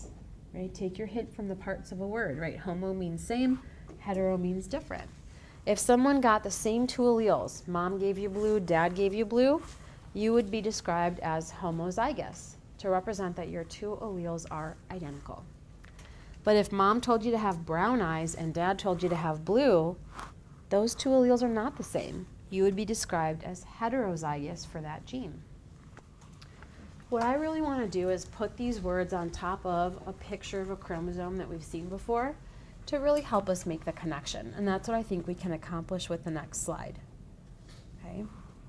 Okay. Homologous chromosomes. Let me talk about this the same way I did in chapter 10. Pick your favorite number for people between 1 and 22. I usually just say 12. So this would be my chromosome 12 I got from my mom. My chromosome 12 I got from my dad. You can see we have 4 different genes. In reality, it would be thousands, but on this set of chromosomes, 4 genes. The G gene at this locus, the R gene at a different locus, the S gene, which controls a different trait, at a separate locus, and the T gene at a different locus, controlling a different trait. What you're seeing here, which I'm not really going to talk about, is what we saw happening in interphase before both mitosis and meiosis. I'm not going to focus on that because we've been there, done that. What I'd rather make sure we're good on is this individual, whoever's chromosome we're seeing here, is this individual homozygous or heterozygous for the R gene? So you find R. I heard, yeah, good, heterozygous. So I just want to make sure everybody got it, okay? How would you know that? You look at the R's. Are they identical? No, they're different. That's why it's heterozygous. One's a capital or dominant allele, one's a lowercase or recessive allele. I just want to point out real quick that on this picture, for whatever reason, they've given us an individual that's actually heterozygous for every single gene. That's not always the case. I wish they would have actually maybe put like 2 capital G's here, and then the R's could be different, then 2 lowercase s's, then the T could be different. It could be different for every single gene, even 2 that are right next to each other. You could have a homozygous right next to a heterozygous. Every gene has to be considered separately. Okay. Any questions on, let's just vocab check a bunch of terms we've heard so far. Monohybrid cross, reminder for gene, allele, gamete, diploid, haploid, dominant allele, recessive allele, homozygous, heterozygous, Punnett square. That's what I meant in the beginning when I said if you haven't done genetics before, there's a lot of terminology that's very specific to the field that you have to get a handle on if you're really going to understand this. Any questions on anything that we've seen so far? Can I just see the image without the question? Yeah. Yep. That's just kind of reminding you that during interphase before mitosis, before meiosis, each of those chromosomes would be replicated. So that's that like bivalent or tetrad that we saw in chapter 10. Cool. Other questions? Okay. So now that we have these terms, dominant allele, recessive allele, homozygous, heterozygous, let's actually double back to that example we did already and make sure we can properly apply these terms to that example. Okay. So what we tracked in that first experiment, the one trait, again, monohybrid cross, the one trait we were looking at was the height of the plant, or more technically, the length of the stem. I always just call it the height of the plant. That trait, like all traits we're looking at in the pea plant, is controlled by a single gene, the T gene, which only has 2 possible alleles, tall versus short. One trait, one gene, 2 alleles. This is always the simplest, most straightforward case of genetics. We're going to spend a lot of time on this one before we can kind of see the places where it's a little bit different. So those parents that Mendel described as true breeding, remember what I said that meant? If the tall parent self-pollinated, you'd only ever get other tall plants, or if the short parent self-pollinated, you only ever get other short plants. Now that we know what the term homozygous means, we can apply it, right? Tall plant was homozygous, only big T's. Short parent was also homozygous, but this time only little t's. So now you can imagine if this plant self-pollinates, of course it would only ever give rise to other tall plants. It only has big T's to pass on. And if this parent self-pollinates, of course it would only ever have little short babies because it only has little T's to pass on. But we didn't ask about self-pollination. We followed Mendel's cross-pollination. And we tracked how this parent would put a big T in its gamete, this parent would always put a little T in its gamete, and the babies we saw being made were all therefore heterozygous. But because that capital T is a dominant allele, they all looked tall. This is why the recessive alleles, I usually say they're like lurking in the background. The recessive allele is there. It has the information in its DNA, but looking at the plant, you don't see it. All you see is the megaphone screaming, be tall, so you get a tall plant. Any questions on how these vocab terms apply to the example that we already did? Okay, so the next thing I want to expand on is this idea that looking at the plant is different than knowing what information it has in its DNA. There's a link for sure, but it's not necessarily the same exact thing. This is what the terms genotype and phenotype are all about. First of all, they sound a lot alike. They're only different by a few letters. So these are 2 that people get confused a lot. Genotype, phenotype. How I think you can hopefully remember. Genotype sounds like it has the word gene right in it. Genotype refers to what information you actually have in your DNA. And this is where we can use the terms homozygous and heterozygous to help us describe the genotype. I want to point something out. I pulled this table from an older edition of the book. They took it out of your book, actually a couple of editions ago they took it out. I don't know why, I love it, so I always keep it in. Anyways, what we're seeing here is how you would write the genotype by simply listing what alleles, 2 always, because they're diploid like us, right? You would list the genotype by listing whatever alleles that individual has, and then you could describe the genotype with these terms. Notice that there are two different homozygous genotypes. This individual with two big T's is homozygous, and so is this individual with two little t's. So just simply saying homozygous does not give me all of the information I need to figure out the actual genotype. This is why you're seeing another word after it. Homozygous, okay, I know both letters are the same. Dominant tells me they're both capital letters. So homozygous dominant is how you would describe these two big T's together. Homozygous tells me both letters are the same. Recessive tells me they're both lowercase. That's how you would know that you've got little t, little t. Notice that heterozygous does not say anything after it. You don't have to say anything after it because heterozygous tells you everything you need to know, that the two letters are different. One must be capital, one must be lowercase. That says it all. Heterozygous. Now phenotype. I'm going to say this weird to try to stress it. Your phenotype is what you physically look like. It's what the plant looks like. Is it tall or is it short? Now clearly the phenotype is dependent upon the genotype, right? These are the instructions for how tall to be. The phenotype is what you see when you look at the plant.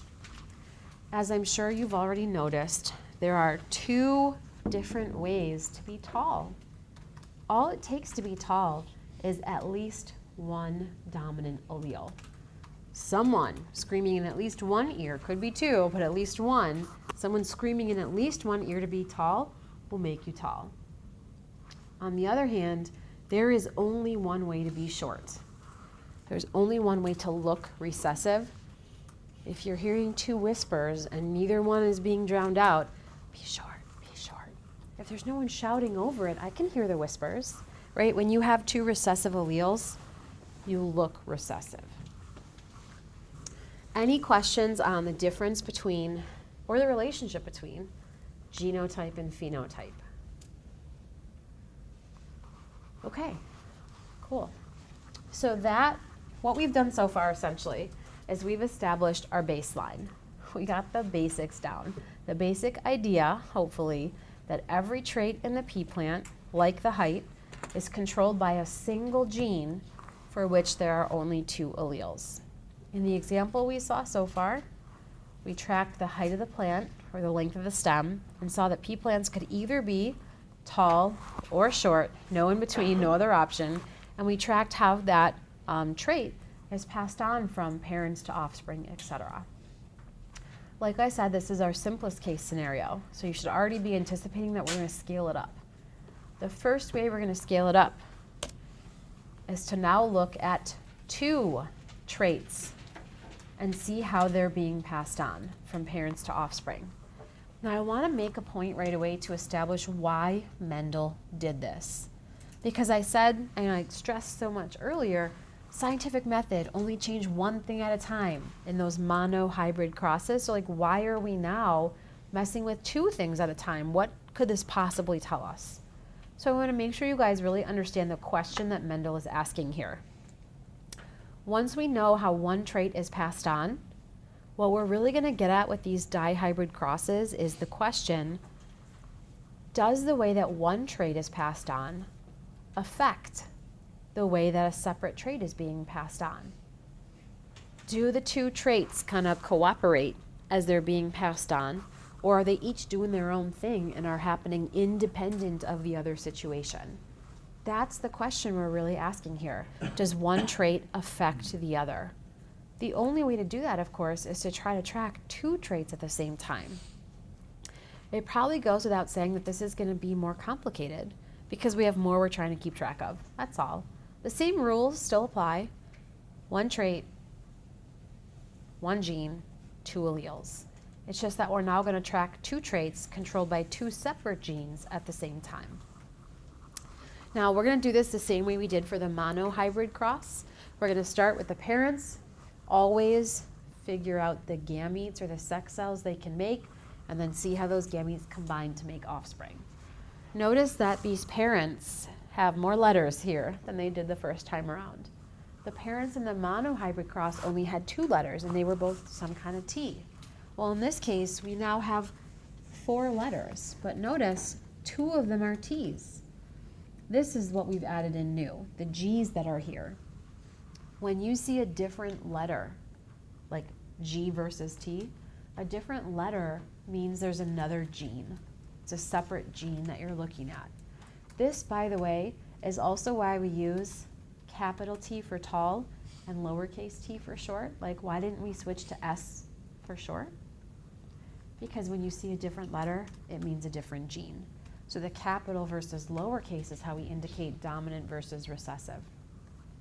I don't think I said this, so I want to make sure I mention. The letter that you pick for the gene is typically chosen based on the dominant appearance, the dominant phenotype, right? So for the height of the plant, tall was dominant, that's why we picked a T. The second trait we're looking at is the color of the pea pod. So just based on the fact that we picked a G, which color do you think is dominant? Green. Again, and notice when it's yellow, we didn't switch to lowercase y, we kept it a G, so we know it's the same gene. We dropped to a lowercase g to indicate it's the recessive condition, which in this case is yellow. So let's see if you guys can follow this description of these parents, making use of the vocab we established just a couple minutes ago. Parent number 1, who I'm going to call Dad again just to simplify. Dad is homozygous dominant for both genes. He's tall and has green pea pods.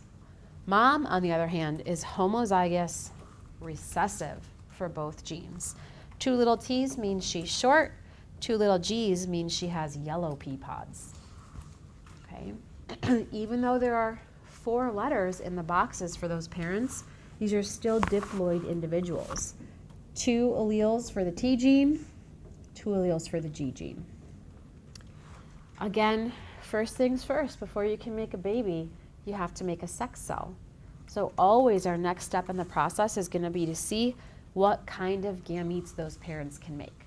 It's going to be a little bit more complicated this time because we have more genes to keep track of, but we're going to do a very similar sort of shortcut that we did the first time around. What shortcut do I mean? This dad only has one kind of T. So every sperm cell he ever makes will get a big T from him. Likewise, he only has one kind of G. So every sperm cell he ever makes has to get a capital G from him. Again, let's pause and recognize this gamete has 2 letters in it.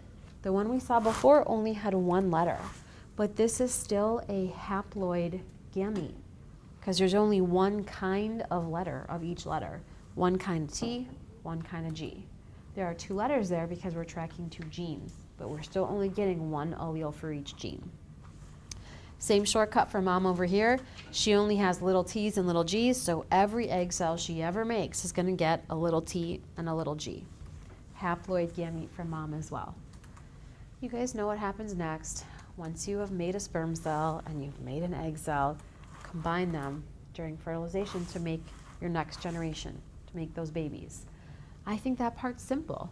You just take these 2 gametes and you essentially mash them together. Look how these letters are written down here. You always put the alleles for the same gene together. So we group the T's together, and if you have any dominant alleles, you write that letter first. That's why it's big T, little t. Once we've got the T's together, then we can put the G's next. And again, big G goes before the little g. So let's see if we can track this with the vocab we learned. Every member of the F1 generation is heterozygous for both genes. All the members of the F1 generation are heterozygous for the T gene, big T from dad, little t from mom, and they're heterozygous for the G gene, big G from dad, little g from mom. That's the genotype, heterozygous for both. What's the phenotype? Dominant for both, right? This megaphone screaming be tall makes these plants tall. This dominant allele or megaphone screaming be green makes them green. You guys know the information for how to be short and how to be yellow hasn't been lost. But because those are recessive alleles, you don't see them when you look at the physical appearance or the phenotype of the plants. You should probably be able to anticipate what we're going to do next. Do we ever stop at the F1 generation?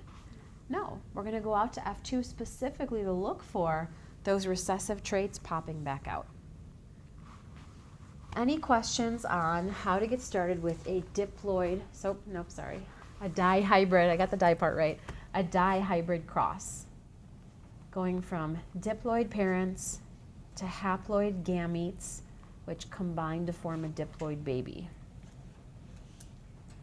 Okay, so before we look at the F2 generation, I want to pose a question. Remember, the whole idea of doing these dihybrid crosses is to figure out if the two genes, the T gene and the G gene, are interacting in some way, or if each one is being passed on separately to the offspring. So in my mind, I see two possible outcomes here, depending on if they do or do not affect each other. In the first scenario, they affect each other. If the capital letters or the dominant alleles always stick together, like big T and big G are BFFs and they always go together, and the two recessive alleles are always going to be together, I really only see that there should be two outcomes, two kinds of gametes made by the F1. The one where you get all the dominant letters together, and the one where you get both the recessive letters together. That's possibility number one, which is basically saying they do affect each other. The two genes affect how the other is being passed on. In possible outcome number two, we're saying they're not related. If the T gene and the G gene are doing their own thing, bless you, what that tells us is it doesn't matter what kind of T you put in there, it doesn't affect the kind of G you put in there. In other words, you could have all the possibilities. Like, yeah, you could get both dominant together and both recessive together, but you could also get capital T with a lowercase g, or a lowercase t with a capital G, that you could get every possible combination. Now, before we look into this, I just want to have you do a gut check. Does one of these options sound more plausible to you than the other? Are you leaning one way over the other? I'm hoping that even if you don't understand why at this point, I'm hoping that you're leaning towards scenario number two. And why I'm hoping you're leaning in that direction is because of something we covered in chapter 10, the whole idea of independent or random assortment, right? When those chromosomes line up in their homologous pairs during metaphase 1, feels like a long time ago for some reason, even though your test was just on Monday. When those chromosomes line up in their pairs, they do so at random. It just means that not all the capital letters have to be on one side, and not all the lowercase have to be on the other side. It's totally random how they line up. So in a parent like that F1 parent that we're going to see in a minute, capital could be over here, lowercase here, or other way around, doesn't matter, totally random. That means that when we are trying to do this dihybrid cross, we're tasked with the same challenge. We have to account for every single possible combination of gametes for those parents. It's the same thing we did in the monohybrid cross, but it looks bigger and harder and messier here, simply because we have more possible combinations. So this is what we're going to start with on Monday. We'll walk our way through how do you set up this giant Punnett square, and hopefully we'll see that it's actually not that much harder than the one we did before. We just have to be more thorough with what we're doing. Any questions on what we covered today in the first part of chapter 11 before we head to lab? Okay, cool. I'll meet you guys over there. Remember, the pre-quiz is on lab 12, so if you forgot all about it, get over there and quickly look over lab 12.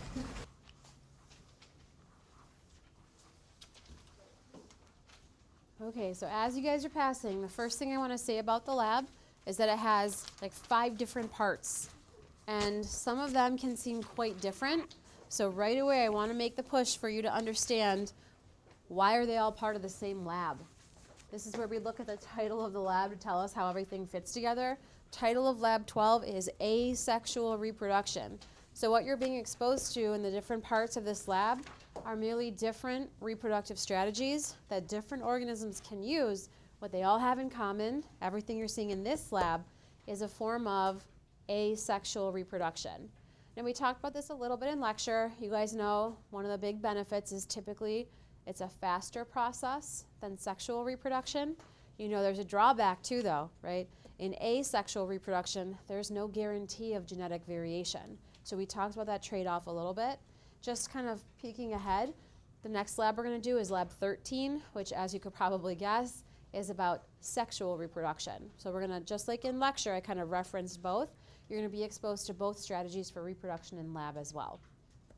So something that I want to point out right away about lab 12 is that both part A, that you're going to look at in animal cells, and part B, where you'll look at it in plant cells, is about the process of mitosis. Okay, really pointed question here. Do we use mitosis for asexual reproduction? No, okay? I wanted to make a big deal about this because that's something we focused on in lecture. And in lab, what you're going to be looking at is you're going to be looking at cells from a fish, which is also multicellular, and cells from an onion, which is also multicellular. Neither one of those organisms uses mitosis for asexual reproduction, so it seems a little bit weird to be looking at them in a lab about asexual reproduction. We're looking at their cells merely as like the way that we're going to see cells going through the process. I wanted to make sure to point out to you guys that those specific organisms don't use the process for asexual reproduction, but other organisms do. Stuff we like mentioned in lecture, something like amoeba perhaps, which is unicellular with a nucleus. If that's the kind of organism doing mitosis, then they use it for asexual reproduction. So the process of mitosis can, as you know, be used for asexual reproduction, just not by the organisms that we're looking at to see it. It's kind of like a weird sticking point, and I don't know that a lot of students like realize that or notice it, but I just wanted to point it out to you. The good news is for A and B, you know mitosis. You know a lot about it already. We've been through all the steps. You know what they look like. You know what's happening. That's not the challenge, is to learn mitosis. Got it, right? The challenge is just to make sure that you see all the materials in lab that go along with this idea. And there are several things to see. That's what I want to walk you through. Obviously in the book there are some labeled diagrams, right, like usual. On page 108, with the circular cells, you're seeing animal cell mitosis, where you know a cleavage furrow forms, versus on page 110, where you're seeing the more squared looking cells, the plant cells, where the cell plate is being formed instead. You already knew about those differences, just wanted to sneak in a reminder that animal cells form a cleavage furrow and plant cells form a cell plate. So labeled diagrams in the book can help remind you. The other thing I want to point out, just so I don't forget to mention it, in case you guys wouldn't have noticed it, there's a poster over here as well, mitosis. It's got labeled diagrams, but also pictures of animal and plant cells in every step of the process. It's a good one, I think, to get a picture of on your phone, and you can reference that as you're actually looking for cells under the microscope, which is one of the next things I'll mention. So far we've got labeled diagrams accompanied by a list of terms in bold. You know what that means. You've got a poster you can look at. What I quickly mentioned on Monday is there are, oh, I almost just pulled that microphone off. There are micro slides over here for both animal and plant mitosis. These are nice because it's a quick way, right? You're not focusing anything yourself. You're just zipping through the images that are in here and reading the description. It's a quick way to see all the steps where you know what exactly is what. It's kind of backing up what's on the poster and in the diagram. Hopefully you guys remember how to look at these. You just put them, you feed the film strip thing through the little slot on the micro slide readers. You can tweak the focus if you need to. All of those things, diagram, poster, micro slides, are going to help you work towards kind of the big way to see it, which is under the microscope. This is the hardest way you're going to look at it, and I turned the projector on. I know a bunch of you heard it like whir to life. Why I turn that on is I'm going to pull up some images and leave them on the projector for you to reference while you're working. It's one thing to be shown one cell that you know is in a specific stage of mitosis and try to make sense of it, versus what you're going to be doing in parts A and B. You're essentially going to be looking for a needle in a haystack. You're going to be looking at a whole bunch of cells together, And you're going to be scanning through, trying to find a cell in each step of the cell cycle. Why is this so challenging? Number one, not every cell is always actively dividing. So remember, majority of the cell cycle is taken up by interphase. And we're trying to catch cells in mitosis. So it's only a window that they're in the process. And then we're trying to catch a cell in prophase and see how that looks different than a different cell that we've caught in metaphase, et cetera. It really does, I think, needle in a haystack hits it on the head. You're going to have to scan through lots of cells to find the one or two, whatever, that you're looking for to see an example in every step. This is really where I see the value in having the pictures from the poster to reference while you're looking at the slide. I'm going to project similar images on the projector. One strange thing about the microscope slide you're going to be using, it actually has two cover slips on it, one for part A and one for part B. I think the one for A is the circle cover slip and the one for part B is a square. I might have that backwards, but there's a note over there. You'll know which is which. What you're going to see on these slides, in part A, it'll look like a bunch of pink circles that you will see with the naked eye when you pick it up. Are those cells, if you can see it with your naked eye? Of course not, okay? So what these actually are, each little pink circle is something called a blastula. This was information from chapter 42 that we did not get to. Blastula is basically an embryo. So each one of those is an entire embryo of a whitefish, which of course is an animal. So again, part A is animal cell mitosis. You're looking at a bunch of embryos of a fish. Why the heck are we looking at fish embryos? Remember, embryonic development is the single most rapid period of cell division that ever happens for an animal. So by looking at an embryo from a fish, not a person obviously, by looking at a fish embryo, we're more likely to catch a cell that's actively dividing versus if we look at cells from an adult where it doesn't happen so often. On the slide for part B, what you're going to see will look like three little stripes. Each of those stripes is the very tip of the root from an onion plant. Tip of an onion root. What's that all about? Just like animal embryos are the most rapid time and place for cell division, the very tip of a root, which is rapidly growing down into the ground, that's where a lot of cell division occurs. So there's a little figure in your book on page number 111 that shows you kind of your best guess, essentially, at finding cells that are dividing. It's right near the tip of the root. So again, you're going to be looking, you got to zoom in all the way to 400x on all this. You're going to be looking, scanning cells and cells and cells until you find a cell in each stage of the cell cycle. Interphase, where you will not be able to see individual chromosomes. Prophase, where you should see chromosomes, but they're not lined up yet. Metaphase, realize I skipped pro-metaphase. The lab book doesn't have it, so we're ignoring it. Metaphase, where those chromosomes are lined up in a single file line right down the middle. Anaphase, where the chromosomes have been pulled apart. You can see two distinct clusters of them. And telophase, where the cleavage furrow or cell plate is clearly visible. This takes the most time. I would actually not start with this because of that. You can easily take half an hour looking for like one cell in metaphase. So I would encourage you to actually start with the other parts of the lab and then spend your remaining time on the mitosis slides to make sure you know what you're looking at. This is where I'm also going to help you guys, right, especially by projecting what I'm going to put on the projector. It'll be a quick frame of reference for you. Questions on parts A and B, where you've got the diagrams, the poster, the micro slides, and then the microscope slides. Okay, if you hadn't seen it on your data sheet, you're basically just being asked to draw each step. Where you draw that from is totally your choice. You could draw it based on the poster, you could draw it based on the micro slide, you could draw it based on the microscope slide. You just want to make sure you've seen it in all the ways that are here to see. However much time you want to spend on each one, you just know I could show you any one of those on the lab practical during finals week, so you want to make sure you've seen all of them in some way, shape, or form. All right, I'm back on page 111, part C, fission. We heard about binary fission that bacteria do in lecture as a form of asexual reproduction. This is a slightly different spin on fission that a eukaryotic organism that you're familiar with, Paramecium, is doing. Same basic concept, cell gets bigger, makes more of everything, splits in half, just like binary fission, but The term binary fission is generally held for just bacteria, so we just refer to this process as fission. Two things to see for this. First is a micro slide over there on the side, another film strip deal. I would start with that because it'll show you a step-by-step with an explanation.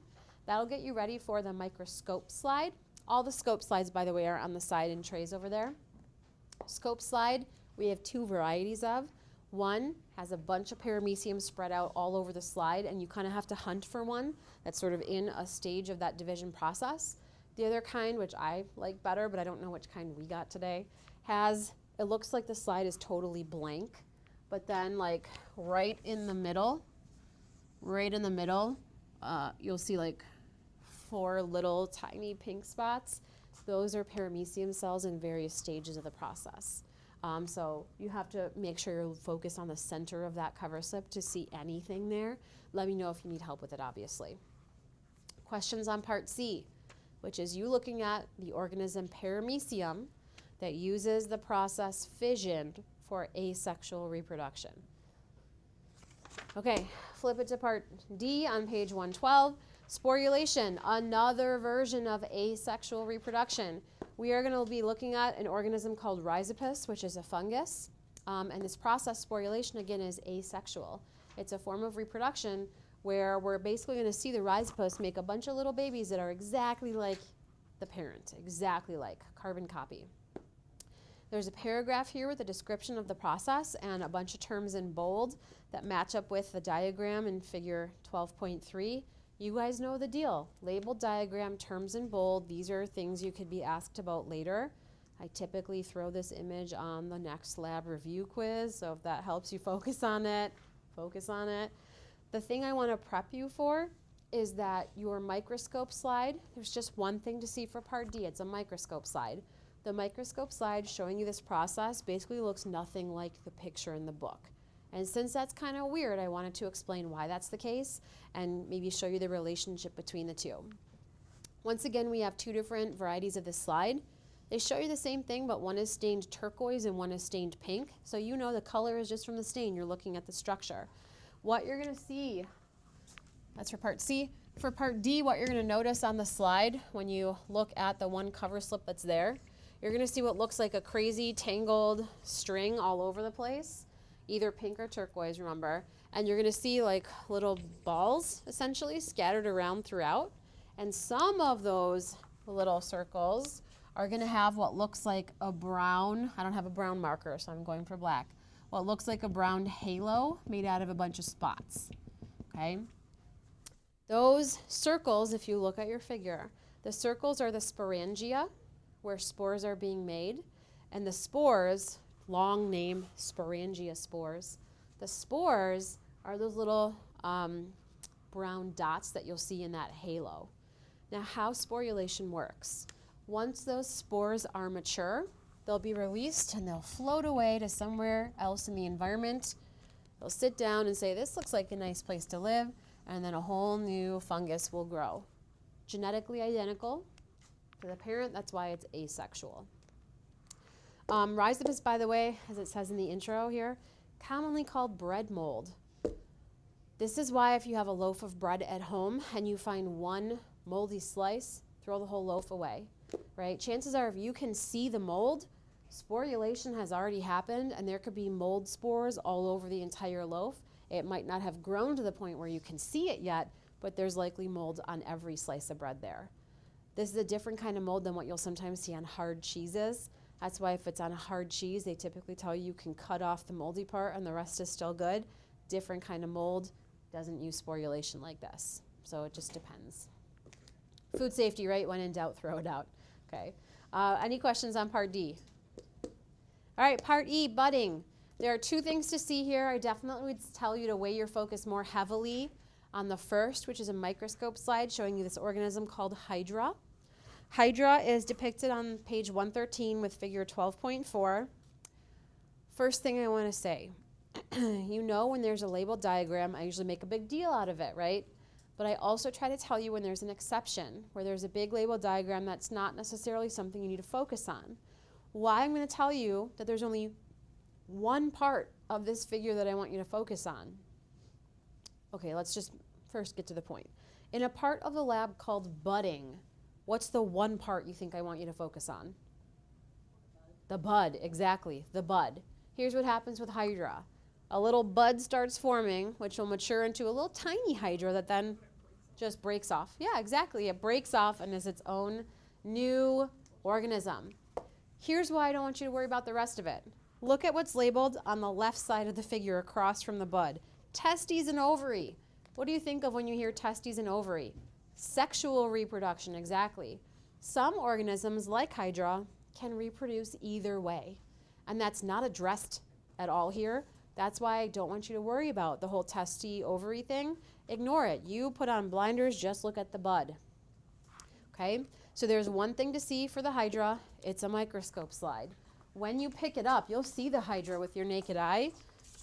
It's gonna look like this, but they're stained pink. Always reminds me of like those blow-up guys outside car places, right? With the crazy arms waving around. The arms are the bud. What looks like the hair, those are the tentacles. The little arm over here is the bud. Make sure on your slide you find a bud. That's clearly what I'd be showing you or asking you about from this slide in the future. Just be aware that sometimes during slide preparation, the bud gets sheared off during sample preparation, so it may not be attached. Sometimes the hydra have multiple buds at once. If you're at all confused about what's what, have me come over and I'll explain it for you. The other little minor part of part E is a plant called Bryophyllum. Okay, there is a picture of it over here. There's one in the window over there. Nickname is pregnant plant, which is a weird term to use when we're talking asexual reproduction. What I want you to see, whether you see it from the picture, which is probably better, I don't see a whole lot of active buds on this plant. I'm gonna say don't even look at the plant, just look at the picture. What you'll see is right along the edges of the leaf, there are tiny little plants, little buds attached. Those buds have little root systems already growing. And when those buds mature, they drop right off the plant, the roots immediately take hold, and the new plant starts growing. That would maybe be the one reason to look at the pot in the window. You can see a bunch of little buds that have started growing and maturing once they're dropped off there. Questions on any part of Lab 12 before you guys get to work?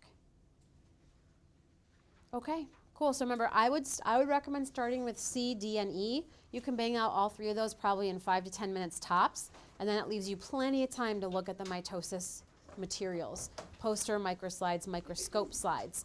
I'm gonna get the projector on and put up like a PowerPoint slide with pictures of plant and animal cells, just like the ones on your slide, so you can see what those stages will look like. Good luck with today's lesson.